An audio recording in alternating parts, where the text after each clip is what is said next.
Okay, good morning class. So I'll be teaching zoology. You will be already knowing it. So I am Dr. Mohsen Maseet, and most of you I think will be appearing for the 12th exam, right? Fresher, right? Okay. And how many are the droppers? Okay, fine. So all of you know that we are having very less time, right? So we'll be starting with the first chapter that is called structural organization in animals, right? So we are starting with that chapter. अब उस chapter से पहले और क्योंकि we are having very less time, तो सबसे पहले हम एक ओथ लेंगे, एक शपथ लेंगे, ठीक है? और उसके लिए सब लोग रेडी हो जाएं. सब लोगों के पास एनसीईआरटी तो होगी ना? ठीक है, तो एनसीईआरटी निकाल लो सब अपनी अपनी, ठीक है? And then we are going to take a one oath और शपथ. उसके बाद then will be starting this chapter. Ready हैं सब लोग? बताइए. पक्का एनसीईआरटी ले लिया? उसको उसके ऊपर हाथ रखो जैसे कोर्ट में हाथ रखते ना, जैसा आप कहते हैं कि नहीं जो भी बोलेंगे सच बोलेंगे, वैसा ही आपको एक ओथ लेनी है कि नीट के एग्जाम तक, रिपीट विद मी, नीट के एग्जाम तक मैं बस एनसीईआरटी फॉलो करूंगा और मैं किसी भी दूसरी बुक को अच्छी नजर या बुरी नजर से नहीं देखूंगा. ठीक है? मतलब कभी भी अगर एनसीईआरटी के बाद आपको ये लगता है कि नहीं अच्छा वो बुक किसी ने आपको बोला कि नहीं वहां तो बहुत सारे क्वेश्चंस हैं या वहां टॉपिक ऐसे दे रखा है, तो आपको बिल्कुल नहीं जाना उसके लिए. You always have to come for our holy book NCERT for the NEET, right? क्योंकि सारे questions, most of the questions are coming from this book, तो आपको फिर कहीं और किसी मटेरियल के लिए जाने की कोई जरूरत नहीं है. तो without wasting our time we are moving ahead with the topic, and that topic is structural organization in animals, right? इसमें we'll be covering this topic in two parts, right? दो पार्ट में कवर करेंगे. First will be studying about the animal tissues और second then will be studying about the cockroach. दो part में cover करने वाले हैं, ठीक है? तो पहले एनिमल टिश्यूज के बारे में बात करते हैं, ठीक है? So we are starting with the topic. Okay, so first thing that is coming in this topic is the tissue, ठीक है? हम सारे लोगों को टिश्यूज के बारे में पता है. सबसे पहले तो हम सेल्स के बारे में बात कर लेते हैं क्योंकि टिश्यू पे तो तब आएंगे, ठीक है? तो सेल एक ऐसा, आप एक इंडिविजुअल मान सकते हो कि सपोज आप लोग घर पे हो या मान लो कि कोई ऐसा एक पुअर इंसान है. कभी आपने देखा है कि उसने किसी को हायर कर रखा है अपने काम करने के लिए, तो एक जो सिंगल सेल होता है ना, दैट इज सेल्फ सफिशिएंट, ठीक है? वो अपने सारे काम खुद से कर सकता है, वो डाइजेस्ट भी खुद से कर सकता है, रेस्पिरेशन भी खुद से कर सकता है, उसकी surface is enough to doing all the function, right?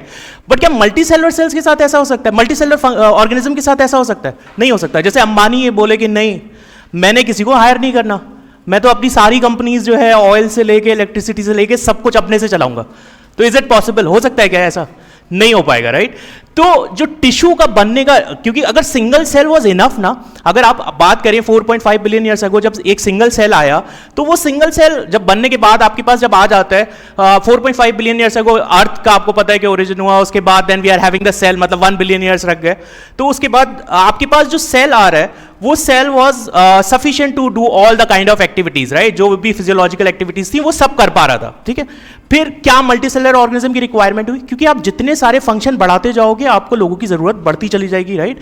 कोई भी अगर कोई कॉम्प्लेक्स ऑर्गेनिज्म है तो क्या आपको लगता है कि वो अपने सारे फंक्शन एक ही सेल से कर पाएगा? नहीं कर पाएगा. आपको डिवीजन ऑफ लेबर करना पड़ेगा, राइट? तो that's why tissues are coming here, कि सेल तो कर रहा था सारा फंक्शन, लेकिन अगर आप सोचो, जैसे मैं कंपेयर आपको अभी एक कंपैरिजन दिया, मैंने अंबानी की बात की, क्या वो बोलने लगे कि नहीं मैं तो आज सारे काम, सारी गाड़ियां भी खुद ही चलाऊंगा, अपने बेटे को भी छोड़ के आऊंगा और ऑफिस भी संभालूंगा, सारा काम मैंने ही करना है? तो वो पॉसिबल नहीं है. Similarly same kind of thing is happening with the multicellular organism, के उनके पास ये जो टिश्यू का फॉर्मेशन है that is actually helping in the performing different type of functions. तो हम टिश्यू से स्टार्ट करते हैं. टिश्यूज क्या है? जो एनसीईआरटी ने डेफिनेशन दी है पहले हम उसको समझ लेते हैं. जैसे आपने आई थिंक सबसे पहले ये टॉपिक आपको इंट्रोड्यूस हुआ होगा, बचपन में तो कभी हुआ ही होगा, बट क्लास 9th में आई थिंक बहुत अच्छे से पढ़ाते हैं, ठीक है? सो उसमें होता है कि आपका, जैसे मैं अगर आपसे डेफिनेशन पूछूं तो आप क्या डेफिनेशन बताएंगे? बताइए टिश्यू का, बताइए. तो उसमें ना एक कंफ्यूजन बहुत क्रिएट होता है. जैसे बच्चों से मैं कभी पूछता हूं तो वो लोग बोलते हैं कि ग्रुप ऑफ किस, which type of cells? Similar type of cells, right? और performing a same function, right, और उसको हम क्या बोल देते हैं, टिश्यू बोल देते हैं। लेकिन फिर कभी जाके वो कोई टिश्यू पढ़ते हैं जिसमें उनको अलग अलग टाइप के सेल्स दिखने लगते हैं, फिर तो वो डेफिनेशन को फिर आपका रॉन्ग हो जाता है वहां, राइट। तो फिर वो कंफ्यूजन क्रिएट करता है। तो पहले हम एनसीईआरटी की डेफिनेशन समझते हैं, ठीक है। क्या डेफिनेशन है? Group of similar cells along with intercellular substances perform a specific function, such organisation is called tissue. ये कौन सी डेफिनेशन हो गई? जो किसने दी थी? आपने 3 इडियट्स मूवी देखी है, ठीक है। उसमें एक रेंचो था और दूसरा कौन था? नहीं, जो डेफिनेशन उसने दिया था एक मशीन, चतुर। तो चतुर का क्या डेफिनेशन था? दिस इज काइंड ऑफ चतुर काइंड ऑफ डेफिनेशन, कि आपको एक ऐसी डेफिनेशन दी है but we need to crack it, क्योंकि हम क्या है, डॉक्टर्स हैं, राइट। आप सारे जितने लोग हो, like fake it until you make it, right.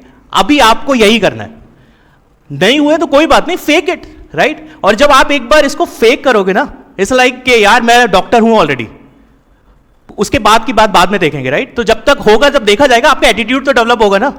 तो fake it until you make it. तो सारे लोग डॉक्टर हो और हम क्या करते हैं, इसका ऑपरेशन कर देते हैं। इस डेफिनेशन का क्या ऑपरेशन करना है? ग्रुप ऑफ सिमिलर सेल्स, वो तो हमें ऑलरेडी पता है। ये क्या नया बता दिया एनसीईआरटी ने? कुछ नहीं, group of similar sales. But the thing is, the next thing that they have told is with intercellular substances. Intercellular का मतलब सबको पता होगा, सेल्स के बीच के जो स्पेसेस होते हैं। अगर आपके पास सेल्स है, if you are having a cells, like आपके पास ये बहुत सारे सेल्स हैं और इनके बीच के जो स्पेसेस आपके पास हैं, दो ज्यादा इंटरसेलुलर स्पेसेस, राइट। और उनके बीच में जो मैट्रिक्स होगा, जो कंपाउंड हो, जो सब्सटेंसेस सिक्रीट होंगे सेल से, उनको क्या बोलेंगे? Intercellular substances, right. तो एनसीईआरटी ने हमें क्या डेफिनेशन बोला कि tissue of similar sales along with intercellular substances perform a specific function, कि जब एक सिमिलर टाइप ऑफ सेल्स एक साथ आ रहे हैं और उनके साथ का जो मटेरियल है वो एक किसी पर्टिकुलर फंक्शन को परफॉर्म करने के लिए एक साथ आ रहे हैं, उसको हम क्या बोलते हैं? टिश्यू बोलते हैं, ठीक है। Is it clear? एनसीईआरटी की डेफिनेशन क्लियर है? This is from NCERT. ये आपका एनसीईआरटी से हूबहू वैसे ही डिट्टो डेफिनेशन है कि आपका similar cells with what? With intercellular substances. These are the key words, right, कि जिसके बेसिस पे कभी ना कभी आपको हो सकता है कि बहुत सिंपल सी चीज में कंफ्यूज करा ले। एनसीईआरटी का टेक्स्ट है ही कितना, आप सोचो, फिर भी आपका नीट में वो चैलेंज करते हैं। और सबसे बड़ा चैलेंज आप सोचो, 4 ऑप्शन भी सामने है। मतलब इससे ज्यादा इंसल्टिंग क्या हो सकता है? एक क्वेश्चन उन्होंने दिया, ऑप्शन भी 4 दे दिए और आपसे बोल रहे हैं कि यार इसको आप ट्राई करो, ठीक है। तो वो हमें चैलेंज कर रहे हैं, तो कोई बात नहीं, चैलेंज कर रहे हैं डॉक्टर्स को, तो देख लेंगे हम लोग, ऑपरेशन कर देंगे उनका भी, ठीक है। So group of similar sales along with intercellular substances perform a specific function, उसको हम क्या बोलेंगे? टिश्यू बोलेंगे, ठीक है। अब एक डेफिनेशन जो आपने ऑलरेडी पढ़ रखा है उसके बारे में बात कर लें। A group of cells in which cells are similar in structure, function and one more thing, that is origin, ठीक है। अब मैं उसके बारे में बात करता हूं जिसमें आपको कंफ्यूजन होता है। वो क्या कंफ्यूजन है? जब हम ऐसे टिश्यू देखते हैं जिसमें सेल्स अलग टाइप के होते हैं, ठीक है। कोई अगर सपोज कोई टिश्यू है जिसमें आपने देखा कि कलेक्शन ऑफ सेल्स आ गए डिफरेंट टाइप के, तो आप बोलते हो ये डेफिनेशन तो करेक्ट नहीं बैठ रही, क्योंकि आपने तो बोला सिमिलर टाइप ऑफ सेल्स है। तो group of cells in which similar in structure, function and origin, there are 3 things, structure, function and SFO, SFO, right. SFO is what? Similar in structure, function and origin. इसमें similar होगा तो उसको हम क्या बोलेंगे? Tissue बोलेंगे। But in a tissue, cells may be dissimilar in structure, dissimilar in structure and function, but one thing remain common, that is origin.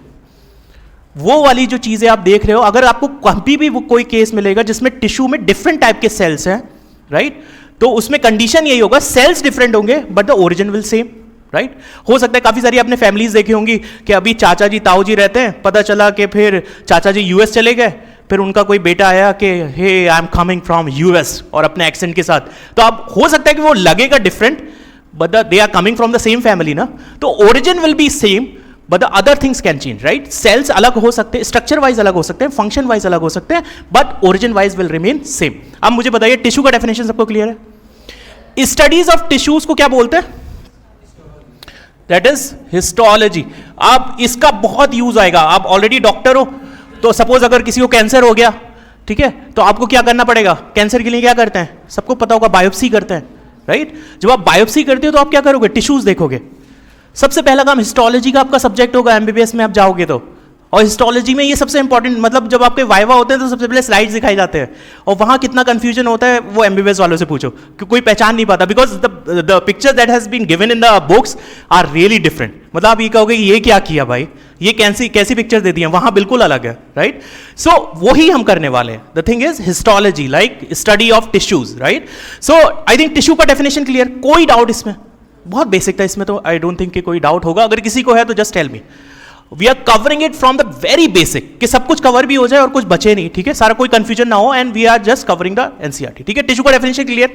एक additional चीज जो मैंने आपको बताई है कि टिश्यूज के अंदर सेल्स डिसिमिलर हो सकते हैं स्ट्रक्चर फंक्शन में, but they will always be same in the origin, right. तो आपकी जो डेफिनेशन है that's holds true for the origin, right. Similar type of cells performing SFO. SFO आप नोट कर लो, एक बार लिख लो एसएफओ, तो आपको ये याद रहेगा एसएफओ से क्या क्या मेंशन कर रहे हैं हम, स्ट्रक्चर,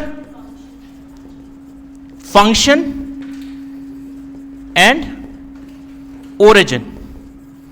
अगर सेल्स का structure function and origin similar है तो हम क्या बोलते हैं, उसको टिश्यू बोलते हैं, बट इन सम केसेस अगर अलग होता है तो इट्स फाइन, ठीक है। तो उसको हम ओरिजिन सेम रहेगा बट स्ट्रक्चर फंक्शन अगर अलग है तो भी वो डेफिनेशन ट्रू रहती है टिश्यू की। Is it clear to everyone? पक्का? आगे बढ़े, चलिए आगे आ जाते हैं। अब बात करते हैं, अच्छा वन मोर थिंग, जो आपके टिश्यूज हैं, the tissues are actually contributing in the survival of the multicellular organism. ये एक आपको एनसीईआरटी में एक लाइन लिखा है, इंपॉर्टेंट है, हो सकता है कि आपसे ये पूछ भी लिया जाए, ठीक है। जो टिश्यूज है, जो आपका जो टिश्यूज की स्ट्रक्चर है, तो वो मल्टीसेलुलर ऑर्गेनिज्म में ये जो डिवीजन ऑफ लेबर प्रोवाइड करता है। इसके लिए हम वर्ड यूज करते हैं division of labour. Multicellular organism में क्या होगा, डिवीजन ऑफ लेबर। तो this division of labour is helping in the survival of the multicellular organism. अगर ऐसा नहीं होता, सपोज आपके पीछे, मान लो मैं एक इंसिडेंट ले लेता हूं, मेरे पीछे एक कुत्ता पड़ गया था एक बार, ठीक है, और जब आपके पीछे कुत्ता पड़ता है, मुझे तो बहुत डर लगता है, तो भागना शुरू किया, और आपको पता है कि आपके सारे system they start to coordinate with each other, ठीक है। आप भागते जा रहे हो कि मसल्स, ठीक है, लैक्टिक एसिड भी बना रहे हो और हार्ट भी चाह रहे हो पंप कर रहा है तेजी से, और आपस में झगड़ा हो जाए इसमें। सेल्स बोल रहे हैं मैंने नहीं, कार्डियक सेल्स बोल रहे हैं कि मैंने नहीं करना काम, टिश्यू, ठीक है। दूसरे सेल्स आपका रेस्पिरेशन वाला अलग मना कर दे, तो कुत्ता भाग रहा है और तुम्हें मतलब तब तक तो इंजेक्शन लगने ही लगने हैं पक्का। लेकिन इतना सारा कोऑर्डिनेशन है आपस में, सारी चीजें हो रही हैं, तो that's really great. Multicellular organism के बारे में मतलब इतना कोऑर्डिनेशन, अगर कोई भी ऐसा है जिसको ऊपर वाले पे विश्वास नहीं है तो प्लीज कर लो, ठीक है, क्योंकि इतना कोऑर्डिनेशन अपने से तो नहीं हो सकता, ठीक है। चलो वापस आते हैं। हम बात कर रहे थे टाइप्स ऑफ टिश्यूज की। तो कितने टाइप के टिश्यूज हैं? बहुत सिंपल, ज्यादा टिश्यू होते भी नहीं है। एनिमल्स के अंदर कितने टाइप के टिश्यूज है? Epithelial tissues, connective tissues, muscular tissues and the neural tissues. तो only 4 type of tissues we are having, बहुत कम। लेकिन अभी आगे जाएंगे तो आपको ये तो यार बहुत, अभी तो 4 बताए थे, अब कौन कौन से आ रहे हैं, ठीक है। So epithelial tissues are there, connective tissues are there, muscular tissues and neural tissues. एकमैन, ECMN लिख सकते हो। आपको बहुत शॉर्ट में आपके नोट्स ऐसे होने चाहिए कि जब आप बना रहे हो ना, तो इस काइंड ऑफ शॉर्ट आप वर्ड्स लिख लो, उसमें आपको ध्यान रहे, क्योंकि बहुत समराइज करके 2 पेजेस में आपके नोट्स खत्म हो जाने चाहिए, ठीक है, इससे ज्यादा नहीं, लास्ट टाइम के रिवीजन के लिए। तो हमारे पास है epithelial tissues, connective tissue, muscular tissues and neural tissues. यहां तक क्लियर? टिश्यू की definition is clear to everyone? Yes, yes और no? Second is types of tissues. That is also clear, right? Is study of tissues, histology, right?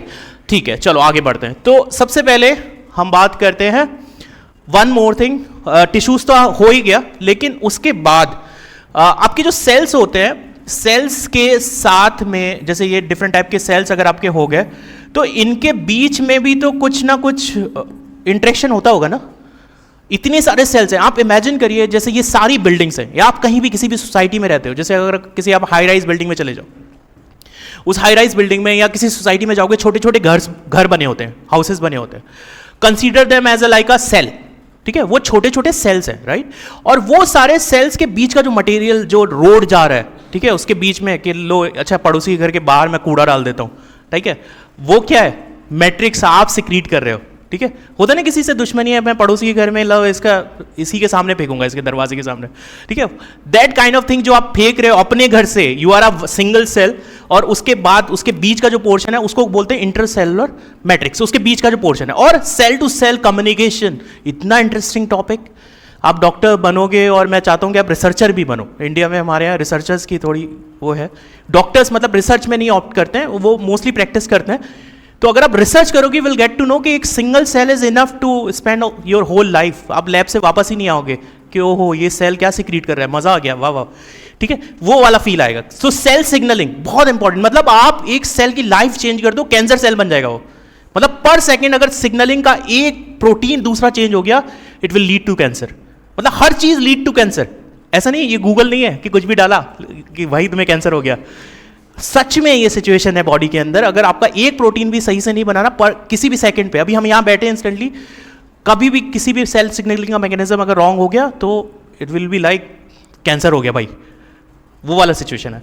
तो अब इसमें बात करते हैं सेल जंक्शंस क्या होते हैं। ठीक है, हमने टिश्यू के बारे में बात किया। Cell junction is a communication between the cells, कि सेल्स एक दूसरे के साथ कैसे कम्युनिकेशन करते हैं। तो there are 3 junctions are given, tight junction, adhering junctions and gap junctions.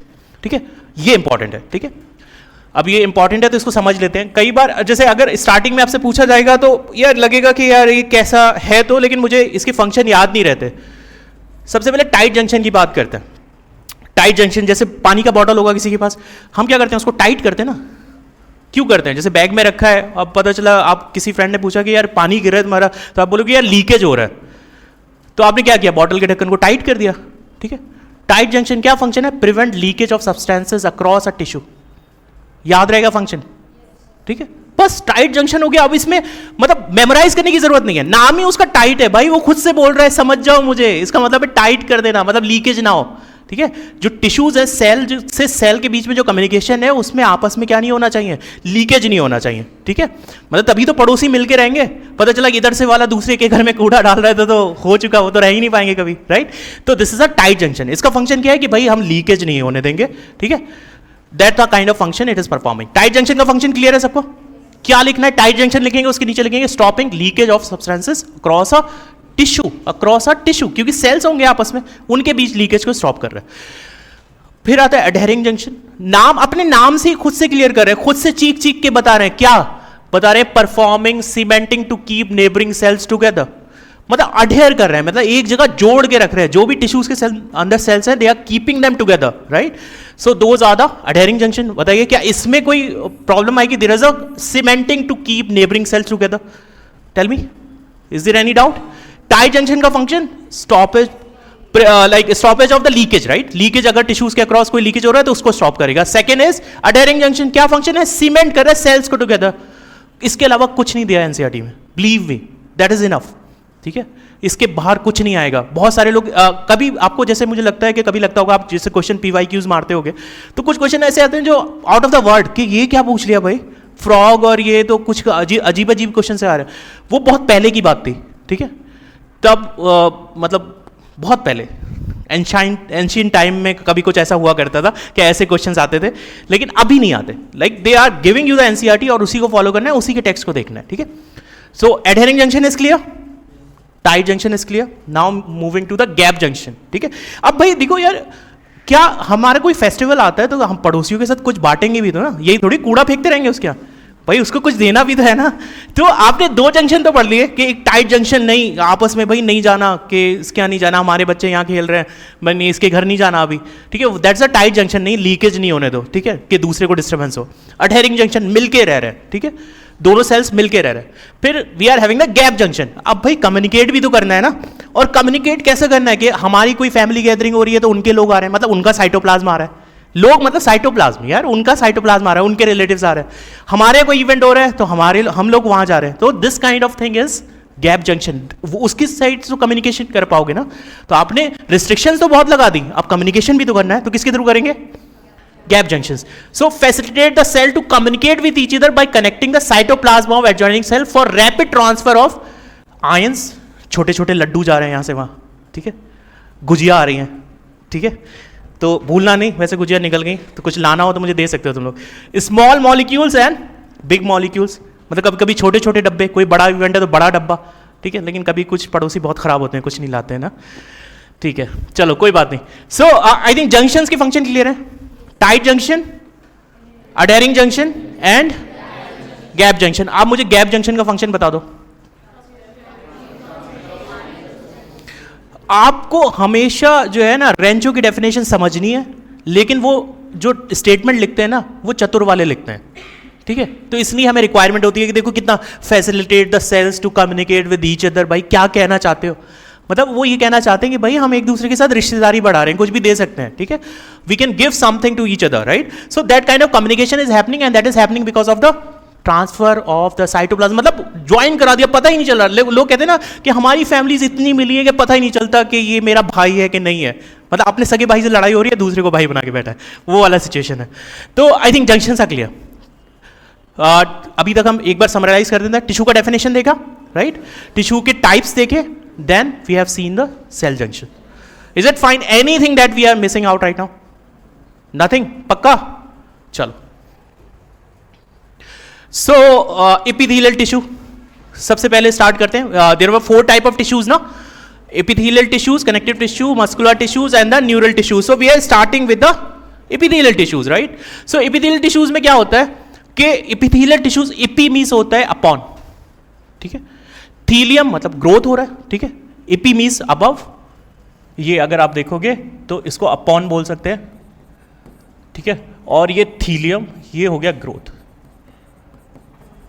ठीक है। अगर किसी चीज की ग्रोथ हो रही है ऊपर ना, मतलब जो बाहर की कवरिंग होती है, मतलब सपोज अभी ये सारा टेक्स्ट कुछ नहीं देखिएगा आप, बस just focus on my words कि it's a kind of thing कि you are having something, you have to cover it, right. आपकी बॉडी को एपिथेलियम, इसका नाम है एपिथेलियम, वो खुद से चीख चीख के बोल रहा है भाई मेरा नाम एपिथेलियम है, बताओ मैं क्या करता हूं। वो बोल रहा है मैं कवरिंग करता हूं, बाहर के जितने भी पोर्शन है उनको कवरिंग करूंगा। अब बताओ जो कवरिंग करेगा, भाई आप छाता लगा के जा रहे हो, उसकी सरफेस ही एक्सपोज होगी ना एनवायरनमेंट के साथ, या आप कार के अंदर बैठे हो तो कार का जो बाहर का बॉडी है वही एक्सपोज होगा ना, जो भी लेयरिंग होगा, राइट। सो इसका फंक्शन क्या है? कुछ जैसे लैंग्वेजेस दे रखी है उसको हम उनको समझ लेते हैं, जो एनसीईआरटी में कुछ लाइंस दे रखी हैं। Free surfaces of epithelium tissue faces either a body fluid और द आउटसाइड एनवायरनमेंट। जैसे आप एक कंसीडर करिए एक पाइप है, जैसे मान लो कि एक पाइप है, इसको बाहर का एनवायरनमेंट भी फेस करना है, और सपोज इसके अंदर अगर इंक जा रहा होता, अगर जैसे पेन को कंसीडर करो, तो वो इंटरनल एनवायरनमेंट को भी फेस कर रहा होता, राइट। तो इसके लिए क्या है, इसको फेस करना है दोनों टाइप के एनवायरनमेंट, बाहर वाला एनवायरनमेंट भी और अंदर वाला एनवायरनमेंट भी। क्लियर हो गया? सो इसका पहला पॉइंट है free surfaces of epithelial tissue faces either a body fluid और द आउटर एनवायरनमेंट। क्लियर ये पॉइंट? नेक्स्ट आते हैं, epithelial tissue provides a covering और a lining of some part of the body. इसमें क्या गलत बात है भाई? उसका काम ही है कि मैं, उसको कहना है, उसका कहना है कि मैं बाहर रहता हूं, मैं सबकी कवरिंग करता हूं, मैं सबको प्रोटेक्ट करता हूं, ठीक है। तो बाहर ही होगा, ऑब्वियस पॉइंट है। लेकिन एनसीईआरटी ने लिख दिया, इतना मासूम समझता है हमें कि कहते हैं लिख दो। हो सकता है बच्चा नहीं, उसको लगता हो कि हो सकता है ना करता हो, ये मतलब मेरा नाम है एपिथेलियम, हो सकता है मैं ना करूं कवरिंग, लेकिन एनसीईआरटी ने कंफर्म कर दिया कि नहीं भाई ये करता है, ठीक है। उसके बाद the cells are compactly packed, ये इंपॉर्टेंट है, विद लिटिल इंटरसेलुलर मैट्रिक्स, ठीक है। जैसे हमारे इंडिया में घर बने होते हैं, आप देखोगे जैसे मूवीज में, फॉरेन की मूवीज देखोगे, एक घर उसके 3 किलोमीटर बाद दूर दूसरा घर, पता नहीं वो लोग रहते कैसे हैं। मुझे तो रात में डर लगने लगेगा ऐसे घर में रह के। बाहर देखो तो पता नहीं कितना 2 एकड़ 4 एकड़ या 10 एकड़ जमीन पड़ी है, जलन होती है देख के। यहां आप देखो एक घर, विंडो खोलोगे दूसरे के घर में खुलेगी, right. So epithelial tissues are like that, right. आप दिल्ली में कुछ सोसाइटीज में जाइए, सच में लिटरली ऐसा है, आप एक विंडो खोलेंगे दूसरे के घर में विंडो खुलेगी, कूद सकते हो वहां, उसका किचन में जाके खाना वाना खा के वापस आ सकते हो। सो that kind of thing is happening in the epithelial tissue. इतने टाइटली पैक्ड है कि बीच में जगह ही नहीं है। जैसे कि आप कभी राजीव चौक गए हो मेट्रो से, रश आवर्स में जाइए, एपिथेलियल टिश्यू बन के जाते हैं सब लोग, यूं यूं, बिल्कुल जगह ही नहीं है बीच में, बिल्कुल कहीं भी कोई भी जगह नहीं है, और उनके बीच में इंटरसेलुलर स्पेसेस बिल्कुल नहीं है, ठीक है। तो पीक आवर्स को याद रखिए और एपिथेलियल टिश्यूज को याद रखिए कि इसके अंदर सेल्स कैसे होते हैं, कॉम्पैक्टली अरेंज्ड होते हैं, पैक्ड होते हैं, और उनके पास क्या नहीं होता, intercellular matrix. They are having a very little intercellular matrix, ठीक है। बहुत कम होगा अगर थोड़ी सी जगह मिल गई, ठीक है, तब। उसके बाद एक स्पेशल केस इन्होंने थोड़ा सा डिस्कस किया कि माइक्रोविलाई प्रेजेंट इन, अभी हम देखेंगे इसको क्यूबॉइडल में भी, लेकिन आप इसको देख लीजिए अभी इसको थोड़ा सा समझने में थोड़ा टाइम लगेगा, then we will be moving to the cuboidal, तब थोड़ा अच्छे से समझ आएगा। माइक्रोविलाई प्रेजेंट इन द, ये फैक्ट है, microvilli present in the PCT of nephron and small intestine increase surface area of absorption. आपको पता है कभी भी विलाई जैसी चीज आती है तो वो क्या बढ़ाती है, सरफेस एरिया, राइट। तो वहां बस एक एडिशनल पॉइंट एनसीईआरटी में दिया है कि माइक्रोविलाई जो होते हैं पीसीटी के अंदर, PCT is proximal convoluted tubule, किसका पार्ट है, नेफ्रॉन का पार्ट है, ठीक है। अभी हम जब एक्सक्रीशन पढ़ेंगे तो then will be studying it in detail, लेकिन अभी के लिए आप ये समझ लिए कि वहां क्या होते हैं, माइक्रोविलाई होते हैं, and those are actually helping in what, movement. Surface area को आपको बढ़ा देंगे, राइट, तो सरफेस एरिया को माइक्रोविलाई क्या करते हैं, इंक्रीज करते हैं। कहां कहां, स्मॉल इंटेस्टाइन में एंड नेफ्रॉन के अंदर। बताइए, ये सारे 4 पॉइंट क्लियर हैं आपको, ठीक है। Again repeating it, free surfaces expose है, पूरे पॉइंट नहीं पढ़ने बट मीनिंग उनका समझना है। फ्री सरफेसेस एपिथेलियल टिश्यूज के एक्सपोज रहते हैं आउटर एनवायरनमेंट इनर एनवायरनमेंट के साथ। सेकंड पॉइंट आपको दे रखा है, कवरिंग प्रोवाइड करता है, बहुत ऑब्वियस है, अपने नाम से ही क्लियर है कि एपिथेलियल टिश्यू कवरिंग प्रोवाइड करता है। नेक्स्ट वन, सेल्स कैसे होते हैं, सबसे important point, like chief guest type, कि जैसे पार्टी में मोदी जी आ गए, right, that kind of feeling is कि ये 4 पॉइंट है, सारे गेस्ट हैं लेकिन अटेंड हमें इसको करना है ज्यादा। क्या कि कॉम्पैक्टली अरेंज सेल्स होते हैं and with little intercellular spaces. Is it clear? चलो आगे चलते हैं। चलो भाई, एपिथेलियल टिश्यूज के अब रिश्तेदारों को पढ़ लेते हैं, उनकी next generation. Yes, epithelial avascular है क्योंकि इसके अंदर कोई इतनी कॉम्पैक्टली अरेंज सेल्स हैं, ब्लड सप्लाई नहीं होती, राइट, तो इसीलिए हम उसको बोलते हैं एवेस्कुलर बच्चे, ठीक है। So these are the epithelial tissues. Epithelial tissues में we are having the simple epithelium and compound epithelium, ठीक है। एपिथेलियल टिश्यूज में आर ऑफ 2 टाइप। देखो, कोई आप रेफरेंस बुक देखोगे तो 1000 टाइप के बना दिए दे रखे हैं, और हो सकता है आप उसको पढ़ो डिटेल में, अगर आपको हिस्टोलॉजी पढ़नी है तब। अभी हमारा मोटिव है, हमें नीट एग्जाम क्वालिफाई करना है, and that is based on NCERT, तो हम उसको फोकस करेंगे। जब एमबीबीएस में जाएंगे तब हम अपना सिलेबस सभी कवर करेंगे, ठीक है। तो उसमें वो चीजें कर सकते हो, लेकिन अभी के लिए हमें इतना ही काफी है, इतना क्लासिफिकेशन देखेंगे, ठीक है। Epithelial tissue simple and compound. Epithelial tissue simple वाला क्या है, सिंपल टिश्यू भाई बहुत सिंपल, वो कहता है यार मैं सिंगल रहना है, सिंगल लेयर्ड हूं मैं, एक सिंगल शीट है मेरे पास, देख लो, एक मेरे नीचे एक बेड लगा है, उसको बोलते हैं बेसमेंट मेम्ब्रेन। ये एक बेसमेंट मेम्ब्रेन है,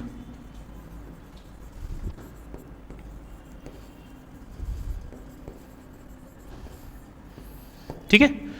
सिंपल एपिथेलियम में आप देखोगे, एपिथेलियल में क्या है, नीचे आपको एक लेयर मिलेगा जिसको बेसमेंट मेम्ब्रेन बोलेंगे, लेकिन ये वेस्कुलर नहीं होता, इसमें ब्लड सप्लाई नहीं होती, ठीक है।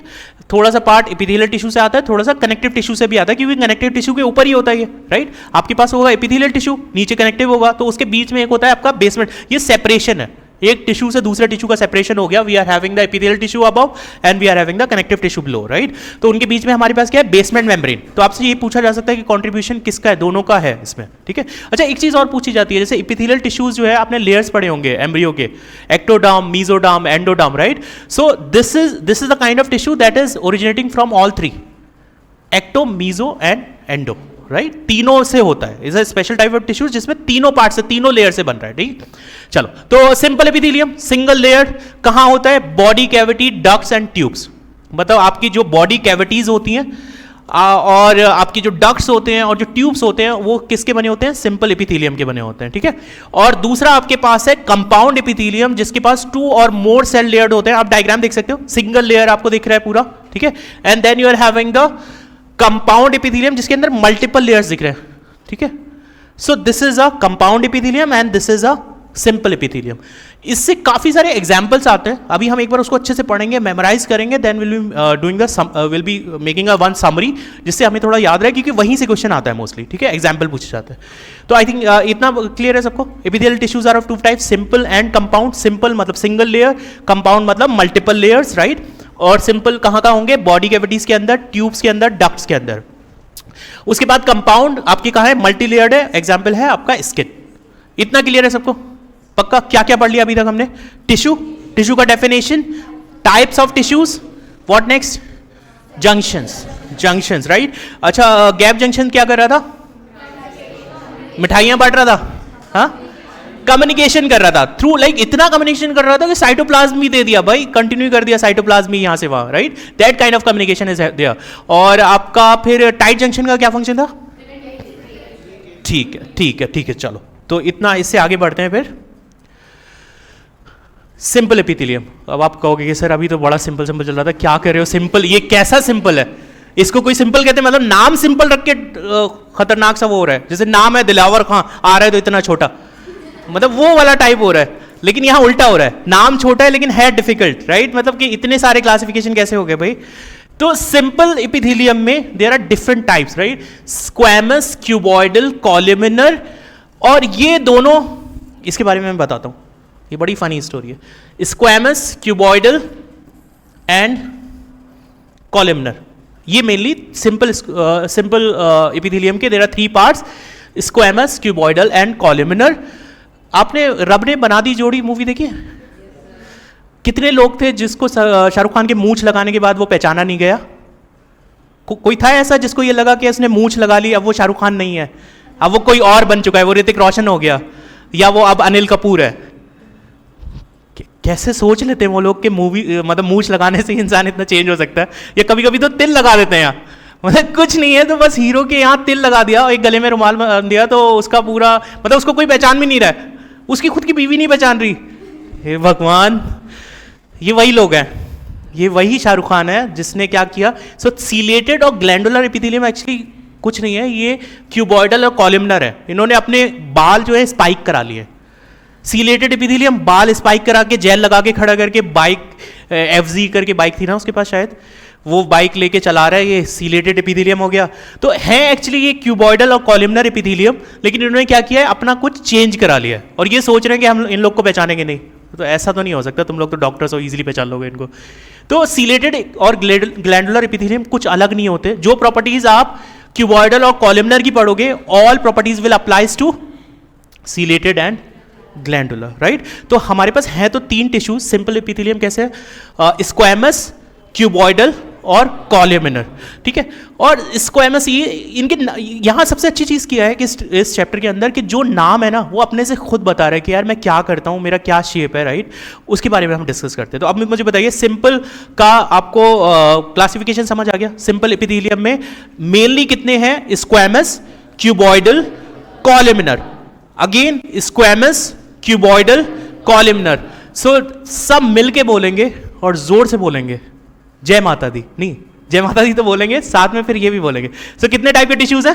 यस, ठीक है।